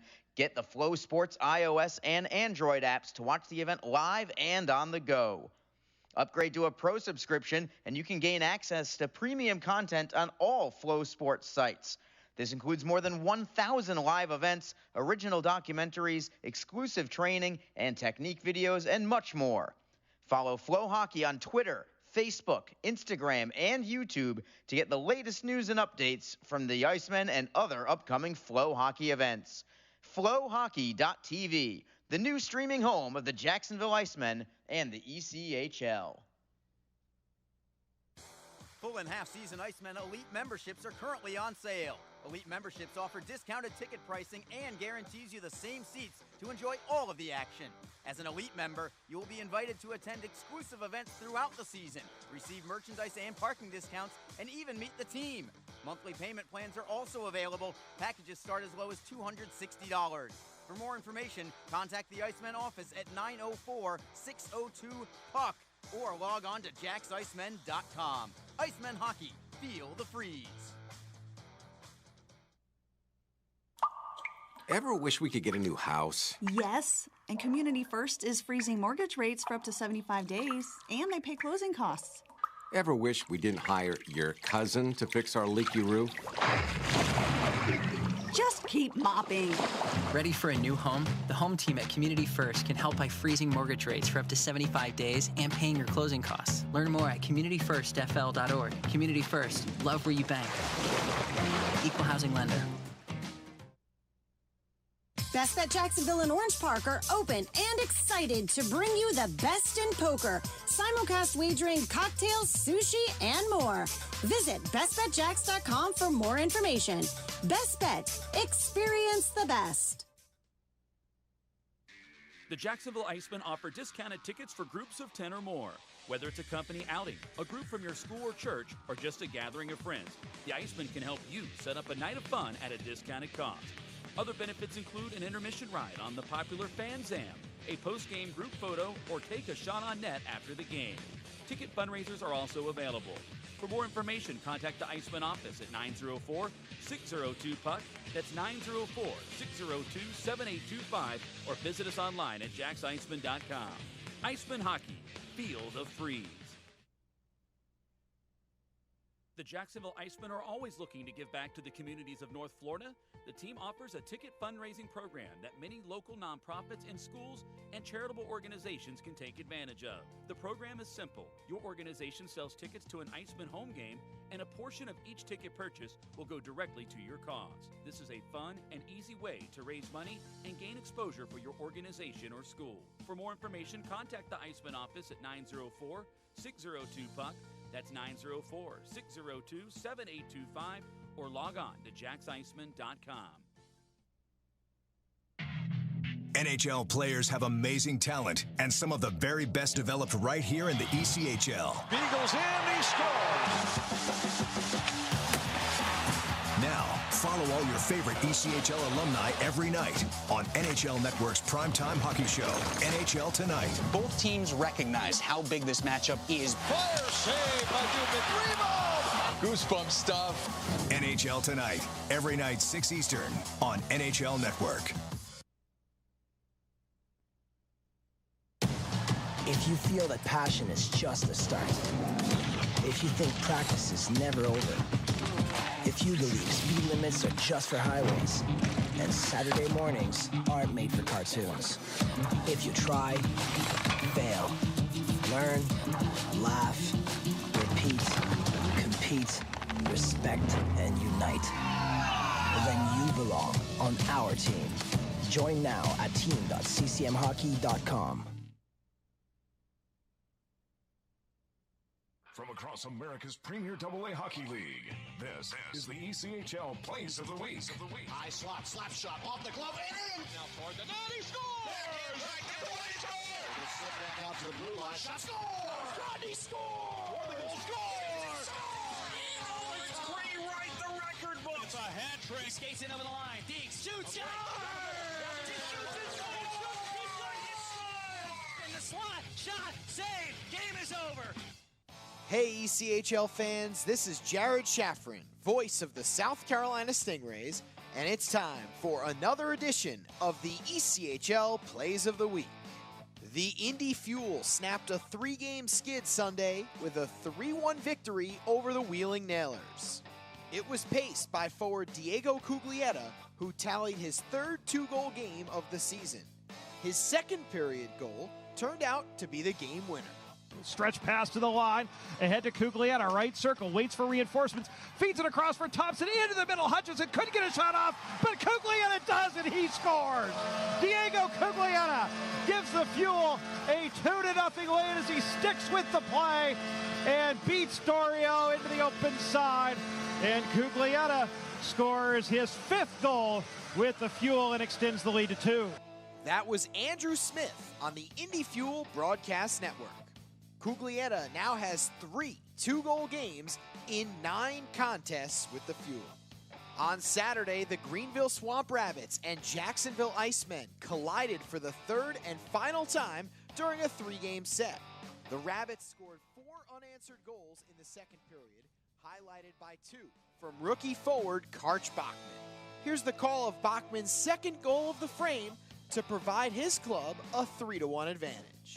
Williams, Greenville on the South Carolina Education Lottery power play for a minute 3 more. Center point, Sada working to his right. A drive from the right circle, save made. Lively rebounds in front, score! Bachman again! A carom off the end wall. It's a power play goal for Karch. And Greenville, a field goal in the first 10 minutes and change in the second period, have a 3-1 advantage. That was Matt Trust on the Swamp Rabbits Broadcast Network.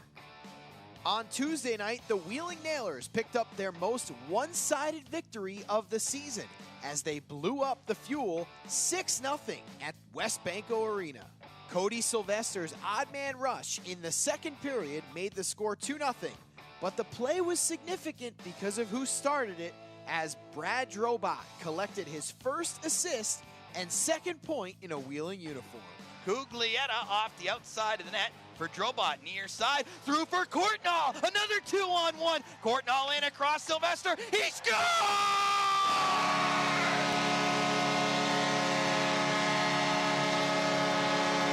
Cody Sylvester from the right side flips it in to give the Nailers a 2-0 lead, and Brad Drobot is getting an assist at 2:48. That was the voice of the Nailers, DJ Abasella, with the call. On Tuesday, the Orlando Solar Bears faced the Stingrays, looking to push their win streak to 5 games. Late in the third period, with Orlando holding a 2-1 advantage, Tristan Langen and Tyler Bird connected to give the Solar Bears some breathing room. Langen flipped ahead, glove down by Pikanich. Pikanich rolls it off the glass, ahead for Langen now into the offensive end. Bird driving the lane. Langen right circle across to Bird, shoots, score! Tyler Bird with 2 minutes left on the clock pulls Orlando ahead 3-1. A beautiful saucer pass from Langen, and Bird hammers home the insurance goal, his 5th of the season. Orlando went on to win 4-1, and Langen finished the night with a goal and an assist. For the second time this season, Florida goaltender Jake Hildebrand was named the Warrior Hockey ECHL Goaltender of the Week. Hildebrand backstopped the Everblades to 3 straight victories last week, highlighted by a 29-save shutout performance over South Carolina on Friday. Trying to dart in there was Harrison. Now the puck comes to Klimek. Toe drag, shooting, save big, and a sprawling stop by Hildebrand. A terrific save by Jake Hildebrand. He remains perfect. That was Mike Kelly with the call on the Everblades Broadcast Network. Hildebrand did not allow many goals last week, But South Carolina Stingrays captain Andrew Chernichan scored his first shorthanded goal of the year and his 14th of his ECHL career last Wednesday to open up the scoring in Florida against the Everblades in Hildebrand. On the reigning ECHL goaltender of the week, Chernichan made a great move. Here's my call of the play, as heard on the Stingrays broadcast network. Logan Rowe at the center, over to the far side, a shot blocked, and the Rays will skate it out. Chernichan shorthanded with some speed, moves wide. Chernichan trying to cut back in front, he scores! Andrew Chernichan with the short-handed goal, and the Stingrays take a 1-0 lead with 12:38 remaining in the first. The captain's 5th goal of the season. What a move to get into the Florida end. He moved right around Logan Rowe to the backhand. Hildebrand went down and Chernichan beat him over the right pad. That's it for this edition of the ECHL Plays of the Week. For all my fellow broadcasters, this is Jared Shaffrin in South Carolina wishing everyone another great week of hockey. Thanks for tuning in.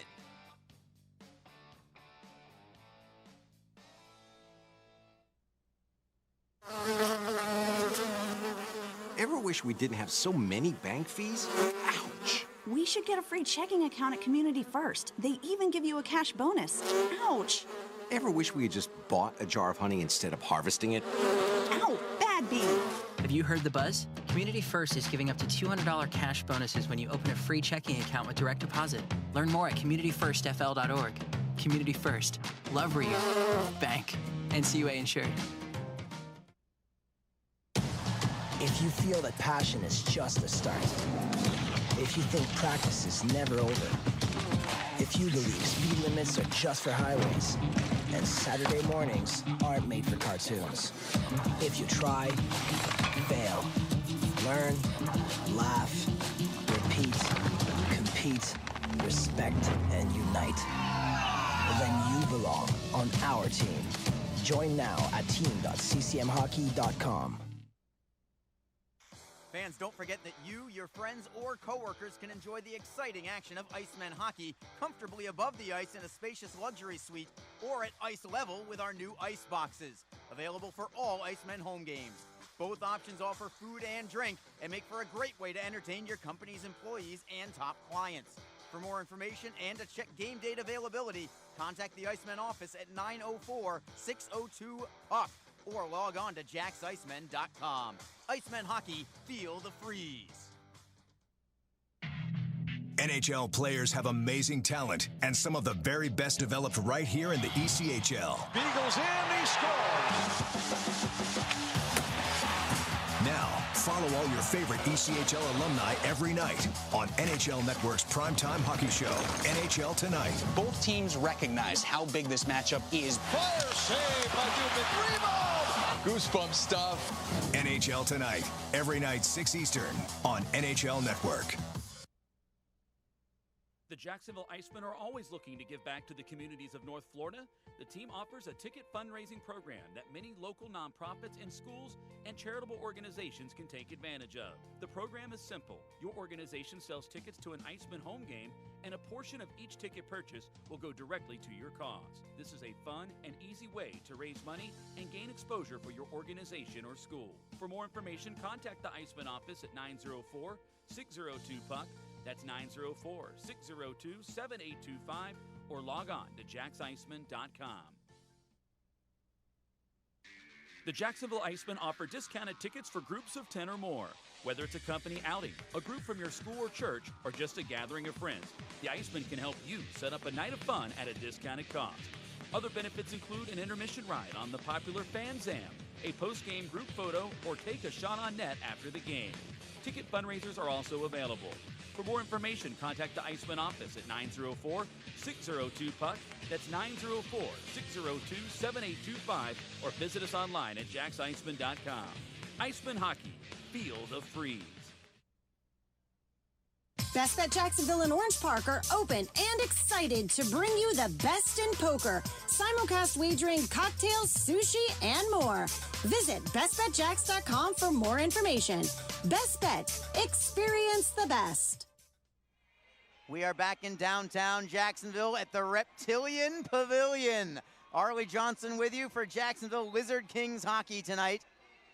The Lizard Kings with a 2-0 lead over the Orlando Solar Bears. A pair of goals from Derek Lodermeyer. Defensively, they have been fantastic. They've only allowed 7 shots on goal. Before we go anywhere else, let's try and listen in to Joe Massa and a special message from a former Lizard King head coach.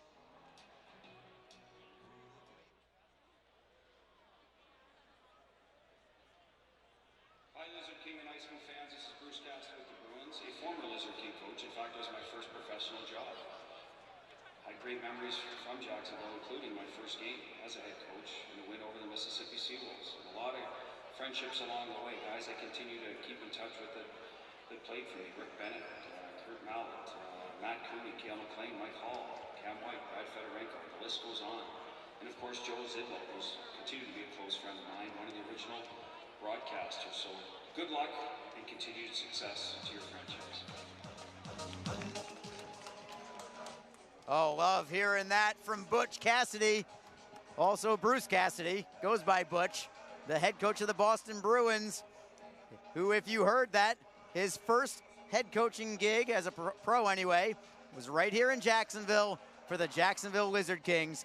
So a lot of ties here, and super nice, by the way, of head coach Bruce Cassidy to even deliver a message. Not sure if you're aware, but they're in the middle of a pandemic season where things are absolutely crazy, and yet still he took the time to wish us a best wishes for the Icemen / Lizard King franchise.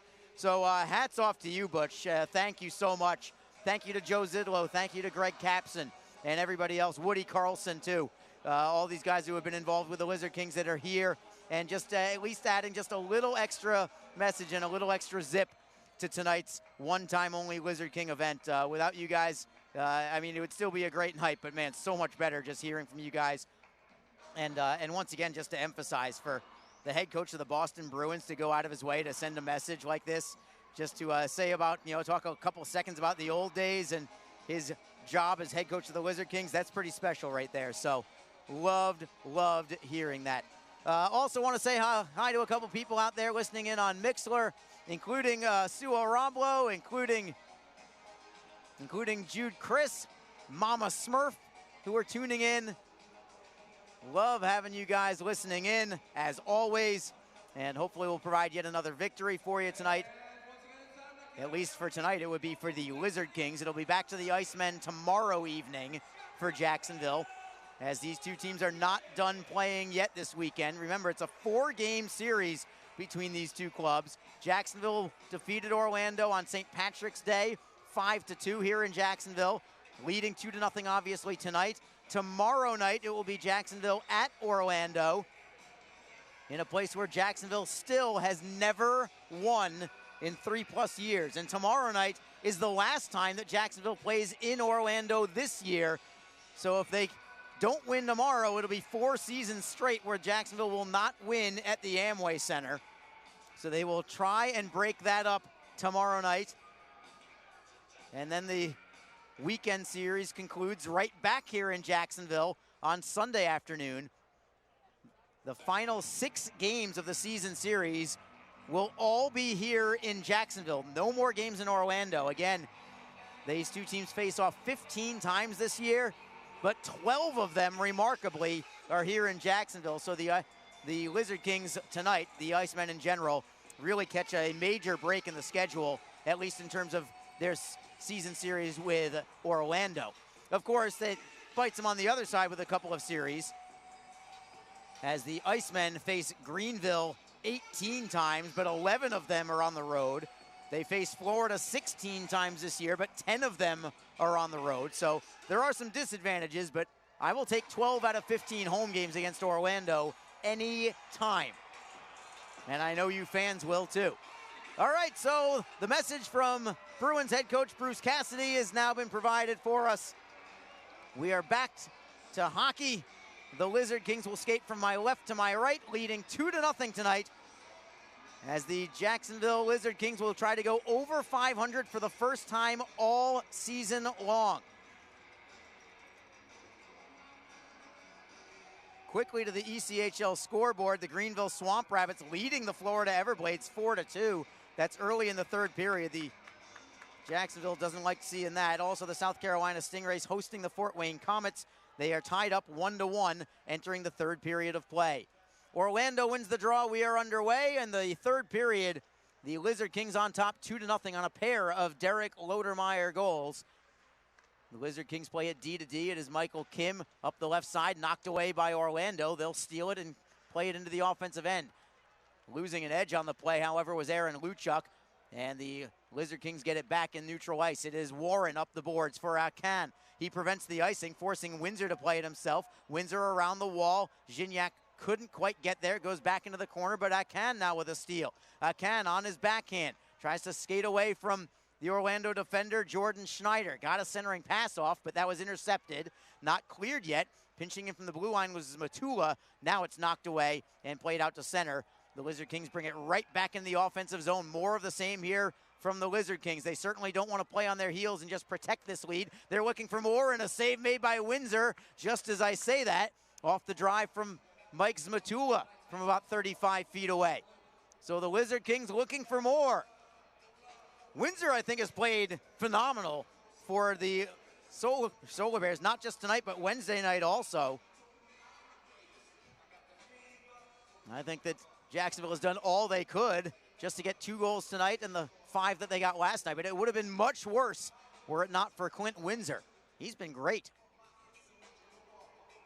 Getting tossed out of the draw is Mike Zmatula for the Lizard Kings. Christopher Brown will have to take it instead.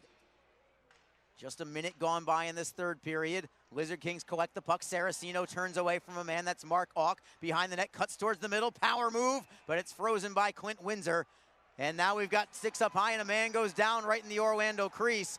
Things are starting to get a little testy. This started at the horn sounding at the end of the second period, and looks like it's kind of carrying over a little bit early in the third period.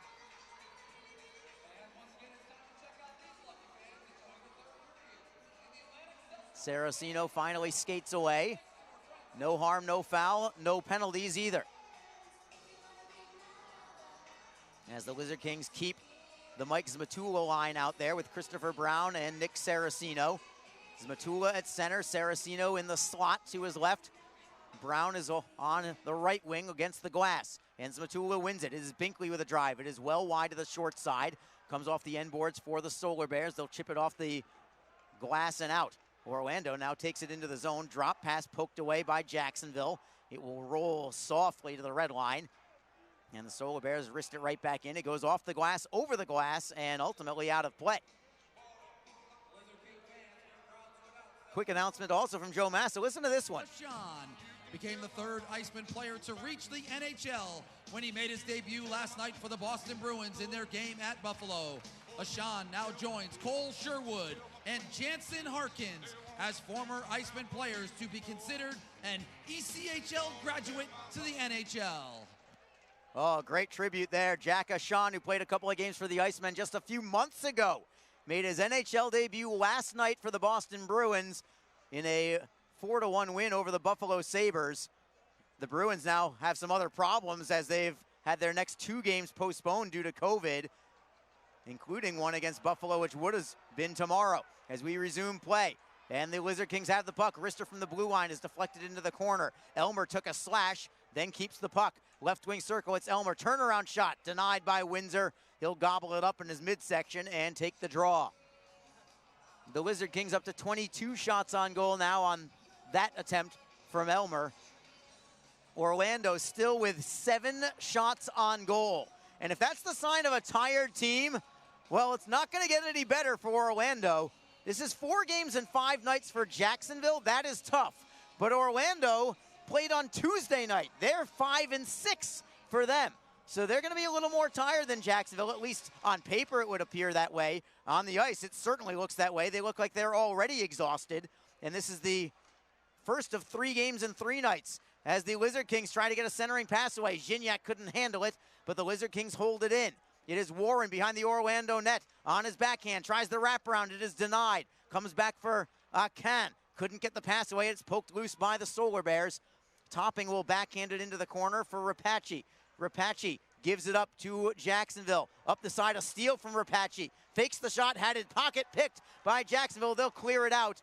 It will be icing against the Lizard Kings, but I don't mind that because Orlando was in prime scoring position, but Topping had no idea that Pascal Acan was behind him, and he just stripped the puck away before he could pull the trigger.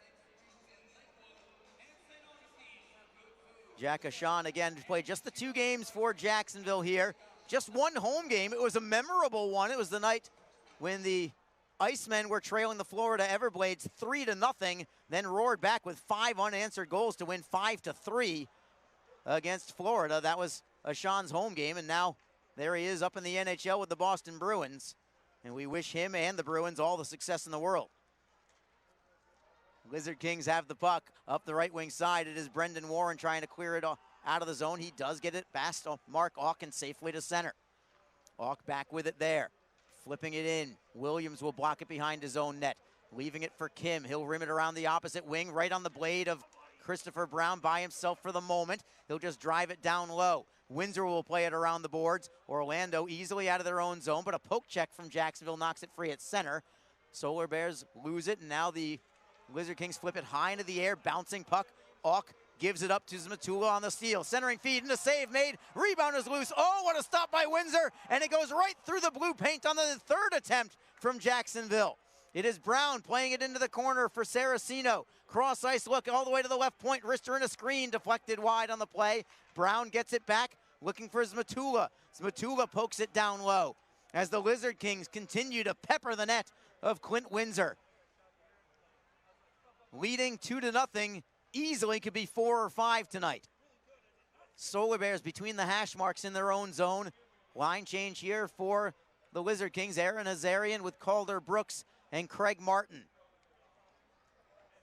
It's Jordan Schneider for Orlando, feeding it to the left wing. Looking for the steal is Brooks, but he can't get it. Orlando plays it in deep behind the Jacksonville net. Chase Harrison tries to flip it away from a man. Solar Bears steal. They'll play it to the blue line for Schneider. Schneider with a wrist shot. Never reached the net. It was blocked in front. Goes into the corner for Martin, who shifts away from one man, circles the back of the net. Backhands it for Brooks. Can't clear it out yet. Pickenich with a turnaround shot. That is blocked. Brooks flips it out to center ice. Schneider gives it up to Brooks now, trying to set up Martin. It comes back to the Solar Bears. 15:11 to go in the 3rd period. It's Jacksonville 2, Orlando 0. Jason Binkley deep in his own end for the Lizard Kings. Feeds for Akan, then for Gignac. Gignac, lead pass just out of the reach of Brendan Warren. A little too far in front of him. Orlando pokes it away, and the Lizard Kings get it back. Cedarholm up the right wing for Warren. Good feed, looking for Akan. Over the blue line, it is Gignac for Akan. Left faceoff circle. Dangles, fires. It goes wide on a deflection. Ends up behind the Orlando net. Solar Bears have it. They'll chip it off glass by Cedarholm and out to the neutral ice. Jacob Friend, who has an assist this evening. Lead pass for Warren over the blue line on the left wing. Sharp angle shot, whistles it wide to the far post. Held in at the blue line by Cedarholm. Cedarholm for Saraceno. He'll backhand it down low. Warren in a one-on-one with Kukali. Knocking it free for Zmatula is Warren. Zmatula behind the net. On the backhand, wraparound save is made. All Jacksonville still. And more pressure from Saraceno getting it loose for Zmatula. Snapshot deflects wide on the play. Cedarholm tries to pinch in. Thinks better of it as Topping circles the back of his net with the puck. And another steal from Jacksonville. It's Brown, cross ice for Cedarholm. Wrister in front, deflected just wide. Saraceno tries to hold in. It is stolen by Orlando. They'll skate with it. Topping over the blue line, onside. Great move by one man, and a shot goes wide off the stick of Rapace. Held in by Redekop for the Solar Bears. Playing it in deep. Rapace centering feed. Knocked away by Williams, the goaltender, on the centering pass. Comes loose for the Lizard Kings. Elmer over the blue line. Tries to step around Redekop. He'll drop it behind the Orlando net. Looking for the centering pass. Solar Bears have it. They'll play it to center. But Orlando really can't even generate any kind of pressure. The neutral zone play from the Lizard Kings tonight has been sensational. They've allowed Orlando very few skates into the zone where they've just been able to stick handle over the blue line onside. Another example right there that I just missed is Orlando called for icing because the Lizard Kings were bottling them up in the neutral zone. They wouldn't even allow them to get to the red line there. Orlando still has only 7 shots on goal. There's 13 minutes, 11 seconds to go in the third period. No shots on goal this period. This is a team that's trailing 2-0. You would think that you would get their best. They've given nothing so far, just great defense from Jacksonville. The Lizard Kings have 4 shots on goal in this period, trying to extend the lead, and here come the Lizard Kings again with a 3-man rush. Pass to the right side for Gignac. He'll stop at the circle, cross ice, just past Warren. Turnaround shot, deflected away by Windsor on a sharp angle. Lizard Kings still with it. Can tries to work it to the blue line. It was poked away by the Solar Bears. Luchuk flips it out of the zone, but that's all that Orlando can do. Michael Kim for the Lizard Kings. Circling the back of his cage. He'll accelerate through center ice. Touch pass ahead for Martin, knocked away. Lizard Kings give it up in transition. Tyler Bird with a shot. Banged it off the post to the far side. Rebound is blocked in front by Jacksonville. A shot from Valou goes wide off the glass. Lizard Kings try to clear. They'll skate behind the net. Michael Kim trying to calm things down. He'll chip it off the glass. Still not out. Deflected shot stays in play. Orlando with more pressure here. Looking to steal is Martin. Martin knocking it loose for Brooks. Brooks out to center ice. Pass could not connect with Nazarian. Solar Bears right back into the zone. Wrist shot is gloved by Williams. He will hold on to it and take the face-off and will go to break.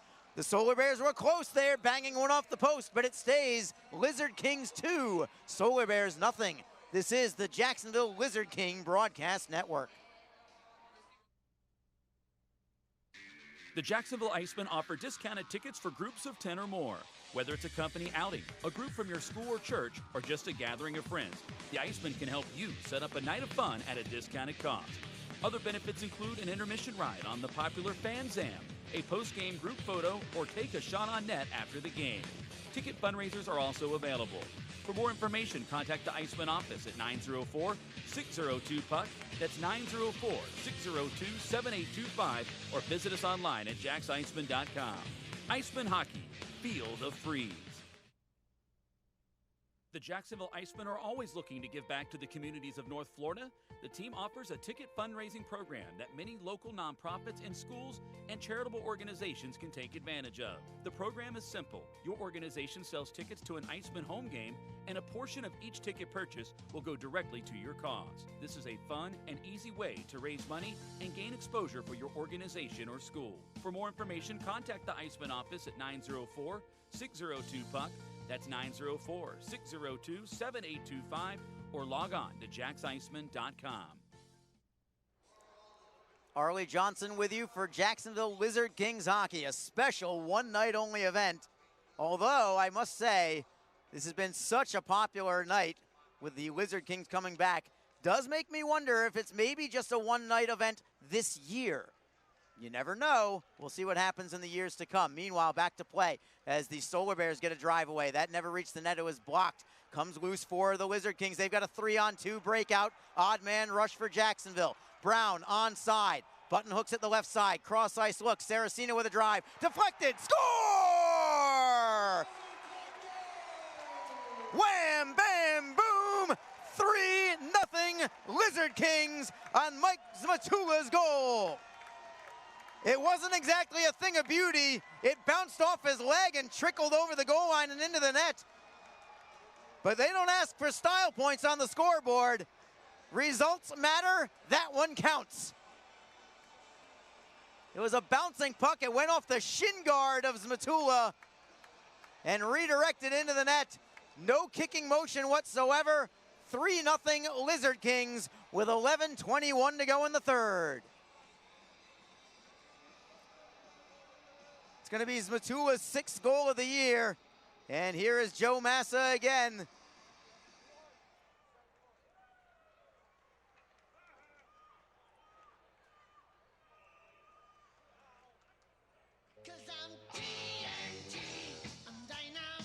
Fans, once again, these Lizard King jerseys are up for auction now. Don't miss out on these throwbacks. Head to the Iceman app, select Fan Zone, then live auctions to get your bid in now. Bidding ends at 10 p.m. tonight. Pickup is on Friday, March 26th. Well, thank you for that promotion there, Joe. Yeah, these Lizard Kings jersey up for auction. And I am sure I will see a lot of them for the rest of this year and on into next year. We'll try and give you Joe's goal call in just a little bit. Here he is right now. King goal. Oh, hold on, we've got a fight. So let's hold the phones here. Jacob Friend against Chaz Redekop. A couple of heavyweights. Redekop, 6'4", 225. Friend, 6'2", 205. They square up. Big left from Friend right off the bat. He caught him clean. A right from Friend. Redekop comes in. Friend pounding away with the right hand. Redekop comes back. Friend with a big right, and then a left, and another left, and another left. The two of them go tussling down to the ice. As good a fight as we've seen all season long. That's some cold-blooded hockey there from the Lizard Kings with Chaz Redekop and Jacob Friend. What a tilt that was.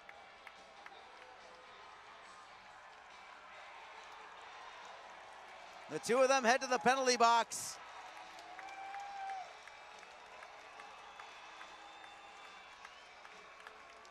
Should be 5 minutes each for fighting and nothing more.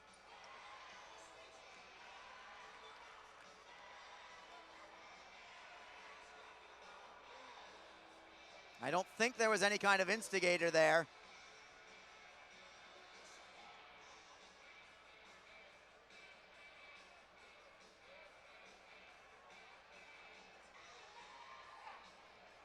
That was a heavyweight bout, I'll tell you what.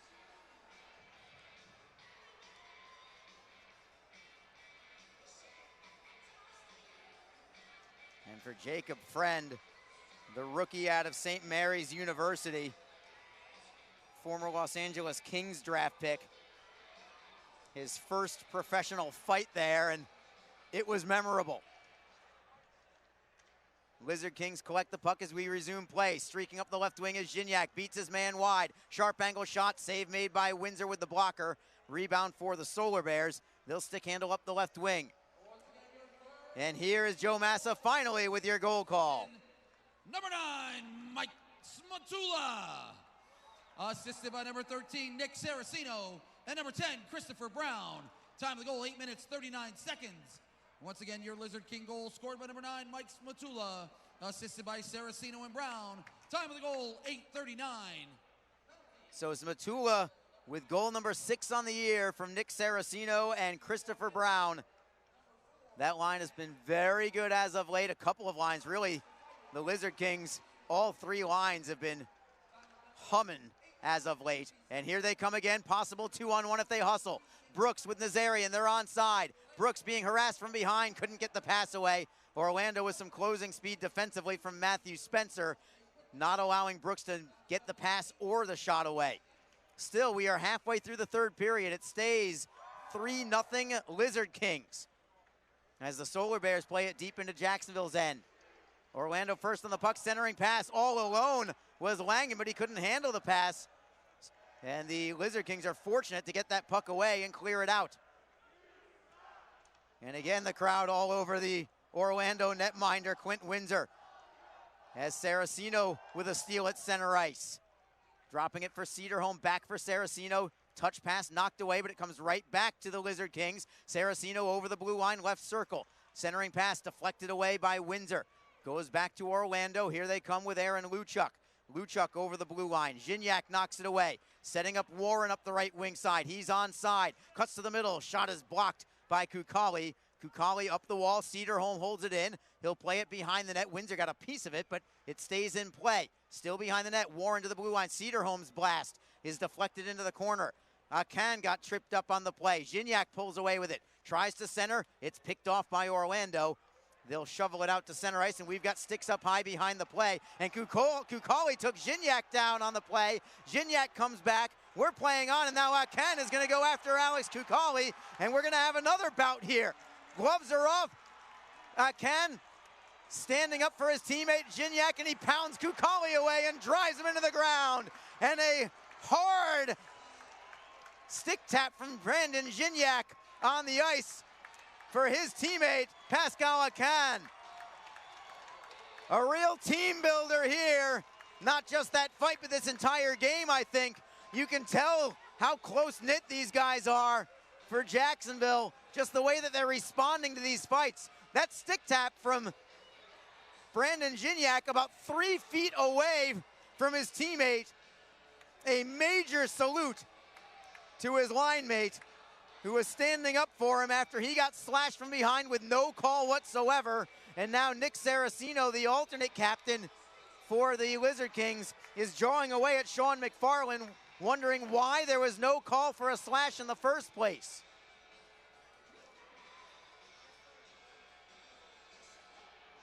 And I wonder how much uglier this game gets potentially with 8:47 to go. It's 3-0. Jacksonville is out shooting Orlando by an incredible 27-9 margin.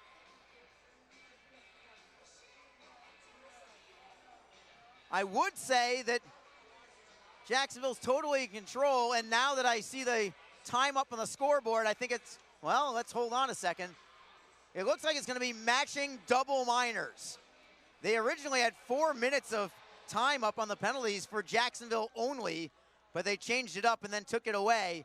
So it's going to be double minors matching for Khan and for Kukali. Still 5-on-5 on the ice. We resume play. Lizard Kings have the puck deep in their own zone. They'll deflect it up the left side for Nazarian. Nazarian for Elmer. 2-on-1. Nazarian forehand. Score! Wham, bam, boom! 4-0 Lizard Kings.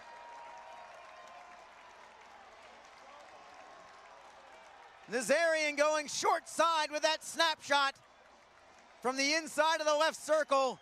It is all Lizard Kings tonight.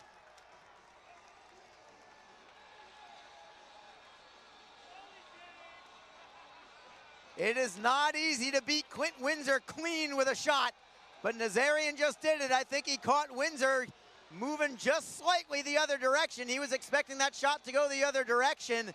And on this goal, Orlando head coach Drake Barahowski elects for a goaltender change. Coming on now is Chris Oldham for the Solar Bears, replacing Clint Windsor.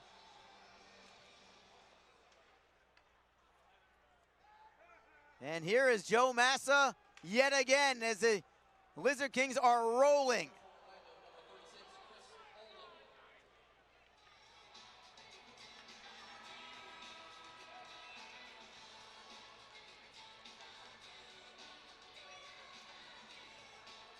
It's going to be Nazarian's 10th goal of the year. And we will take a quick break in the action. We'll come back with your goal call in a moment from Joe Massa, but for now, it is all Lizard Kings all night long. 4-0 Jacksonville. You're listening to the Lizard King Broadcast Network. NHL players have amazing talent, and some of the very best developed right here in the ECHL. Beagles in, he scores! Now, follow all your favorite ECHL alumni every night on NHL Network's primetime hockey show, NHL Tonight. Both teams recognize how big this matchup is. Fire save by Dubin. Rebound! Goosebump stuff. NHL Tonight, every night 6 Eastern on NHL Network. Back at the Reptilian Pavilion this evening, 4-0 Lizard Kings. And I thought that Wednesday night's game was the best game that Jacksonville had played all season. They've exceeded it tonight. Cannot ask for anything more.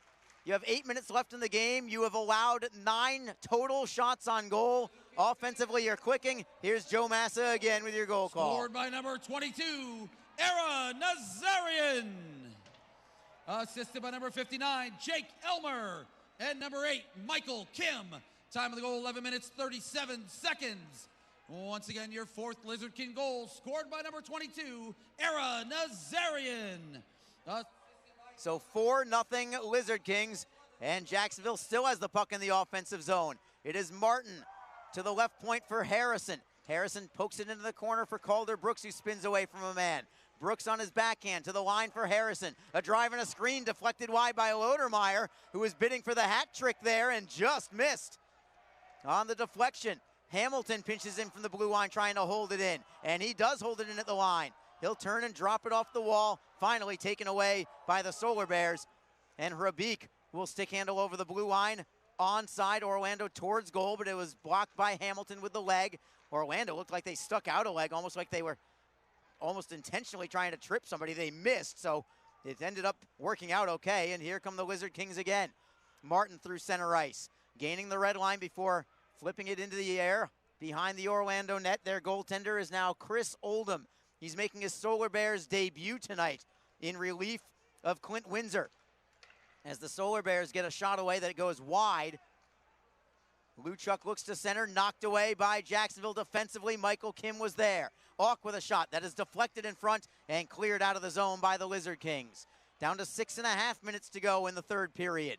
4-0 Jacksonville. Williams for Binkley. Up the right side for Elmer. Deflects high into the air. Elmer gloves it down to his stick and starts a 3-on-2 odd man rush. Over the blue line, Matula. Drop pass for Elmer. Closes, fires, save is made. Rebound for Elmer behind the net. Couldn't get the centering pass away. Luchuk stole it and played it out of the zone. Lizard Kings right back. Hamilton up the right side for Elmer. He'll move it in, cross corner to the right of Oldham. Valou takes a hit. The Lizard Kings steal the puck away. Trying to get the shot towards goal is Saraceno, but it's loose at the top of the crease. It ends up behind the net on a shot going wide from Zmatula. Orlando's Nolan Valou plays it aerial for Bird. It's well out of his reach. We've got a whistle, a delayed offside here against the Solar Bears. They tag up, will play on. Jacksonville with the puck behind their own net, 5:34 to go in the game. Comfortably on top are the Lizard Kings, 4-0 tonight. Here comes Jacksonville again. Warren up the right wing, onside. Backhander goes wide. It goes to Gignac in the corner. Brandon Gignac goes behind the back, trying to feed it for Martin. LeBlanc is there, playing it up the wall. Held in by Kim. Slap shot blocked in front. Martin with a turnaround shot. That is deflected wide. Warren knocks it free. Comes loose for Orlando. Spencer will skate with it, gaining the red line before rimming it around. Trying to deflect it away as Hamilton sets up Warren, then for Gignac. Gignac ridden off the puck by Orlando. Rapace comes back for the Solar Bears. He will forehand it around the wall. Stays on the dasher briefly before Harrison can kick it onto his stick, then kicks it ahead for Jason Binkley. Lizard Kings break out of their zone. Safely out to center ice. Orlando has possession. 4:38 to go. A steal from Jacksonville. Brooks into the zone onside. Wrist shot. Man, he's got a good one just wide on the play. Comes back behind the Orlando net. Swept away by Hrabik. Solar Bears play it cross ice for Mark Auk. Auk up the left side for Topping. Topping forced a little deeper by the Icemen forecheckers. Back inside his own zone with Elmer getting a piece of that clearing attempt. Steal from Orlando. It is Garetta cross ice looking to score. Orlando is on the board from Christoph Hrabik. And with just 4:12 to go in the game, Charles Williams' shutout bid is thwarted. And the Lizard Kings now on top 4-1. What a shame for Charles Williams, who has played so well for the last couple of weeks. But he couldn't quite get to that one on the one-timer from Christoph Hrabik. It's his third goal of the year at 15:48. And it's a 4-1 contest. But Jacksonville still comfortably on top with just 4 minutes and change to go. Lizard Kings right back into the Orlando end. Trying to keep it in is Martin, poked loose by the Solar Bears. They'll play it through the neutral zone. They'll skate 2-on-2. Valou is onside. Pulls the trigger. It is blocked by Kim. Valou gets it back on his backhand. Nolan Valou has it deflected away. It goes over the glass and out of play. And we will take our final break of the evening. 3:48 to go in period number 3. Still Lizard Kings on top, but it's now 4-1. This is Jacksonville Lizard King hockey. If you feel that passion is just the start, if you think practice is never over, if you believe speed limits are just for highways, and Saturday mornings aren't made for cartoons, if you try, fail, learn, laugh, repeat, compete, respect, and unite, then you belong on our team. Join now at team.ccmhockey.com.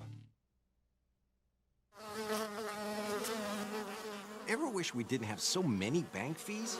Ouch! We should get a free checking account at Community First. They even give you a cash bonus. Ouch! Ever wish we had just bought a jar of honey instead of harvesting it? Ow! Bad bee! Have you heard the buzz? Community First is giving up to $200 cash bonuses when you open a free checking account with direct deposit. Learn more at communityfirstfl.org. Community First. Love where you bank. NCUA insured. What a night of hockey this has been at the Reptilian Pavilion. The Jacksonville Lizard Kings on top 4-1 over the Orlando Solar Bears. 3:40 to go in the game. Jacksonville tries to clear out of their zone. They can't do it yet. Valou with a shot that is deflected into the opposite corner. A little pressure here from Orlando. Trying to have a little bit of pushback. It's the most pushback they've really had all night long as the Lizard Kings block a shot in front, but they overskate the puck. Centering feed knocked away by Jacksonville. It comes loose to Lodermeyer towards the empty net for the hat trick. Just missed. As Orlando had an empty net behind them and 6 skaters out on the ice. I'm surprised they're going with the empty net here, down by 3 goals, but I'm sure the Lizard Kings don't mind.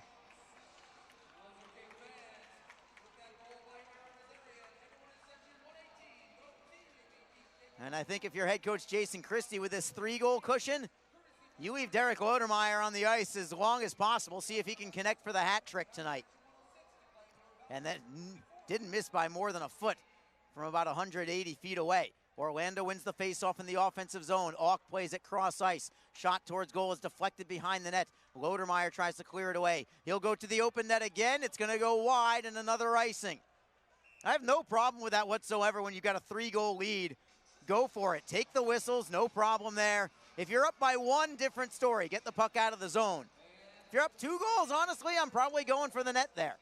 Up 3 goals, there's no doubt in my mind. Go for it. Faceoff will come to the right side of Charles Williams. Orlando still only has 10 shots all game long. I wonder if that's a record for the Icemen franchise for fewest shots ever allowed in a game. I'll have to try and check if I get the opportunity. Meanwhile, back to play as the Lizard Kings play it to center ice. No further than that, however.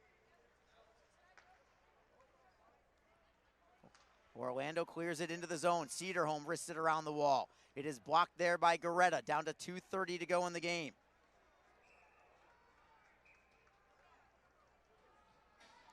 And we've got a whistle and a stoppage in play. The faceoff will be in Jacksonville zone. 2:29 to go. Line change for each team. And I think it's pretty safe to say it right now with 2:29 to go in the game. I just looked at the record books. This is definitely going to be an Icemen franchise record by a mile for fewest shots ever allowed in the game. The previous low was 16 shots allowed, and that was just 2 weeks ago. March 5th against South Carolina in North Charleston. So just 2 weeks later exactly, as the Lizard Kings have the puck in their own zone, trying to get to center ice before going to the open net. They never could get the shot away. They'll clear it into Orlando's end. No icing, however, as the Lizard Kings steal the puck in the offensive zone. Can they get the shot away? Gignac looking for Akan. His shot is blocked. Well done by Spencer, who got it with his skate. It was on net, but blocked by Orlando with the empty net. Solar Bears get to center ice. They'll clear it in deep. Hamilton turns, trying to clear it away. Hamilton got hit up high on the play, but no call. Hamilton looks to clear. Bouncing puck. Solar Bears hold it in for now. They'll play it down low. LeBlanc with a centering pass. Goes by everybody. Akan on the backhand. Feeds it for Gignac. Gignac to the red line. Going wide on Auk. He's got the empty net. And a score! Wham, bam, boom. One more for the Jacksonville Lizard Kings. 5-1 with 1:28 to go. And that will put a cherry on top tonight as Brandon Gignac gets his 2nd goal in as many games. An easy empty netter there for Gignac as he beat Mark Auk wide. Once he got by him, there was nothing to do but slip it into the open net. Time of the goal is going to be at 18:32. And one more time, let's go down to Joe Massa. 5th Lizard King goal, scored by number 17, Brandon Gignac. assisted by number 26, Pascal Ake. Time to goal, 18 minutes, 32 seconds. Once again, your Lizard King goal scored by number 17, Brandon Gignac. Assisted by Ake, time of the goal, 18:32. And here's Martin with a shot, and the glove saved by Oldham. He just got enough of it. In front, Lodermeyer looks for the hat trick. One last shift for him. Penalty coming on Orlando. It's a delayed call with 49 seconds to go in the game. It was Lohan who was trying to get a piece of Derek Lodermeyer, but that's not Lodermeyer's game for the most part. Here come the Lizard Kings through the neutral zone. They'll play it down low. Orlando will touch it up. And there's your whistle with 36.6 seconds to go. So the Lizard Kings put up a 5 spot in front of a socially distanced sellout crowd again tonight of 34,72. More importantly, for the first time all year, the Lizard Kings / Icemen are over 500 for the first time this season. They're going to go to 14-13, 1-3 on the season. They'll move 2 points closer to Orlando, and they've taken the first 2 games of this 4-game series.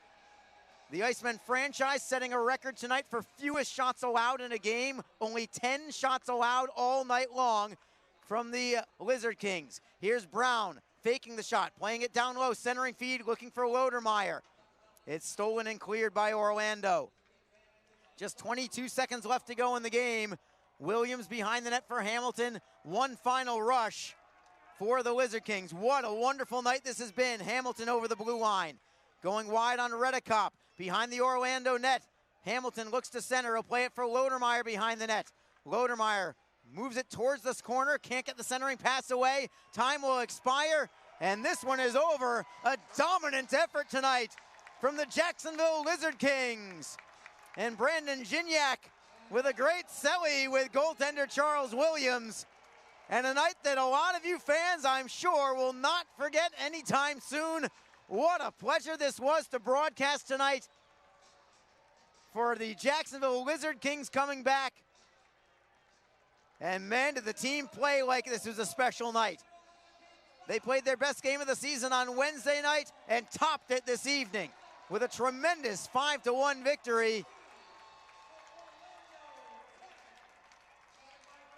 And the Lizard Kings salute their fans with sticks up high again.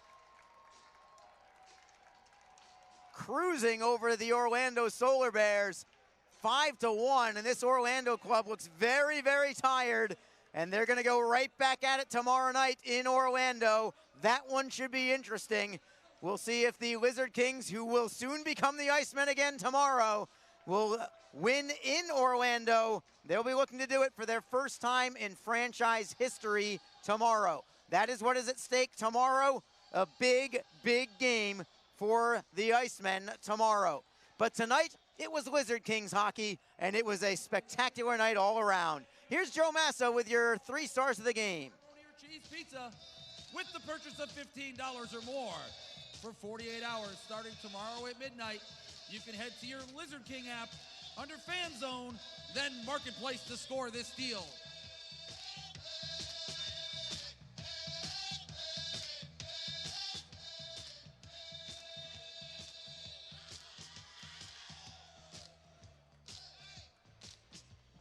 Alrighty, Lizard King fans, let's meet tonight's 3 stars of the game, presented by H2 Health.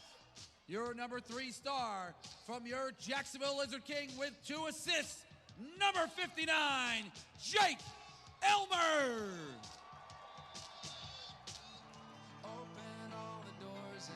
Your number 2 star, also from your Lizard Kings, with a goal and an assist, number 22, Era Nazarian. And your number 1 star with a pair of goals, number 16, Derek Lodermeyer. Very appropriate 3 stars of the game tonight. Number 3, Jake Elmer with a pair of apples. Number 2 star, Aaron Nazarian, 1 goal, 1 assist. And your number 1 star, pretty clear to me, it was going to be Derek Lodermeyer with a pair of goals, including the game-winning goal. I would put goaltender Charles Williams in there, but he only faced 10 shots all night. So credit maybe as an honorable mention star, the entire team defense of the Jacksonville Lizard Kings tonight, because they were stifling this evening, barely allowing anything from Orlando offensively. So a big win tonight for Jacksonville. They are over 500 for the first time this year. 14 wins, 13 losses, 1 overtime loss, 3 shootout losses for Jacksonville. They now climb to 32 points on the season. Jacksonville will stay in a 5th place tie with South Carolina. South Carolina stopped Fort Wayne's 11-game unbeaten in regulation streak tonight. They just beat the Comets by a score of 2-1. Also, the Greenville Swamp Rabbits defeated Florida tonight 5-3. So Jacksonville really needed this victory just to keep pace with everybody else. But they do get 2 points closer to Orlando in the standings.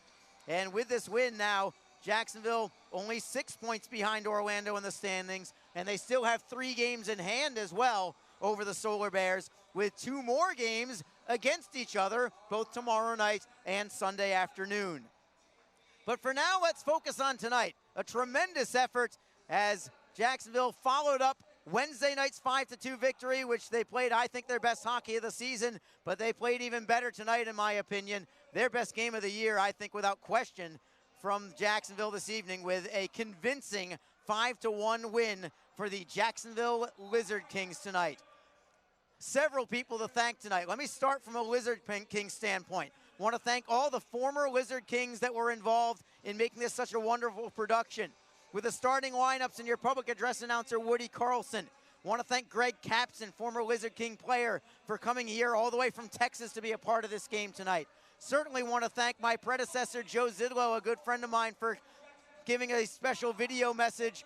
And finally, last but not least, have to hand it to Boston Bruins head coach Bruce Cassidy for sending out a video message for the Lizard Kings fans tonight. Again, Bruce Cassidy, if you are not familiar, he's the Boston Bruins head coach now, but his professional coaching career started right here in Jacksonville with the Jacksonville Lizard Kings. So this place has a special place in his heart as well, and it showed obviously by him giving a little video tribute as well.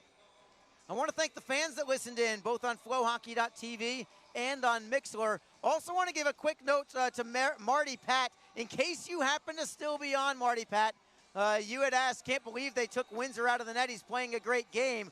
Well, Marty Pat, I agree with the great game part, but I think that was much more a message from the coach for the way the team was playing. I don't think it had anything to do with Clint Windsor. I think it was just a message from his team telling them, look, you're not playing well enough.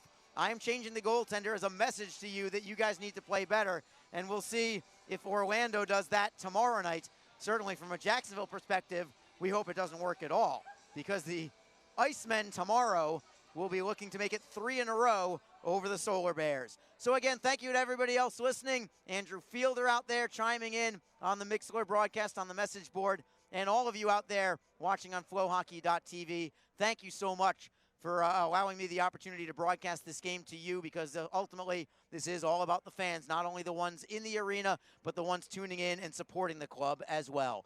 I want to thank Gemstone Media and, of course, our off-ice crew, led by my partner in crime, Michelle Durant, off to my left. For everybody else involved, oh, you know what? One more. My broadcast partner, Alex Reed, who, again, would normally be here, but because he's inside the bubble, he has to stay down below. But Reeder was a big component in getting these video messages ready for all of you to listen to tonight. So, Reeder, great having you with us as always, even if it's just in spirit ultimately this evening. But we'll get you back up in the booth at some point in time, hopefully sooner rather than later. For everyone else involved in the broadcast, it was an absolute treat tonight to give it to you. This is Arlie Johnson wishing you good evening. Jacksonville Lizard Kings hockey this evening from the Reptilian Pavilion, and the Lizard Kings dominate the Orlando Solar Bears 5-1, your final score. Have a wonderful evening, everybody. We'll catch you again right back here in Jacksonville Sunday afternoon for a matinee between the Icemen and Solar Bears one more time. Until then, have a wonderful night.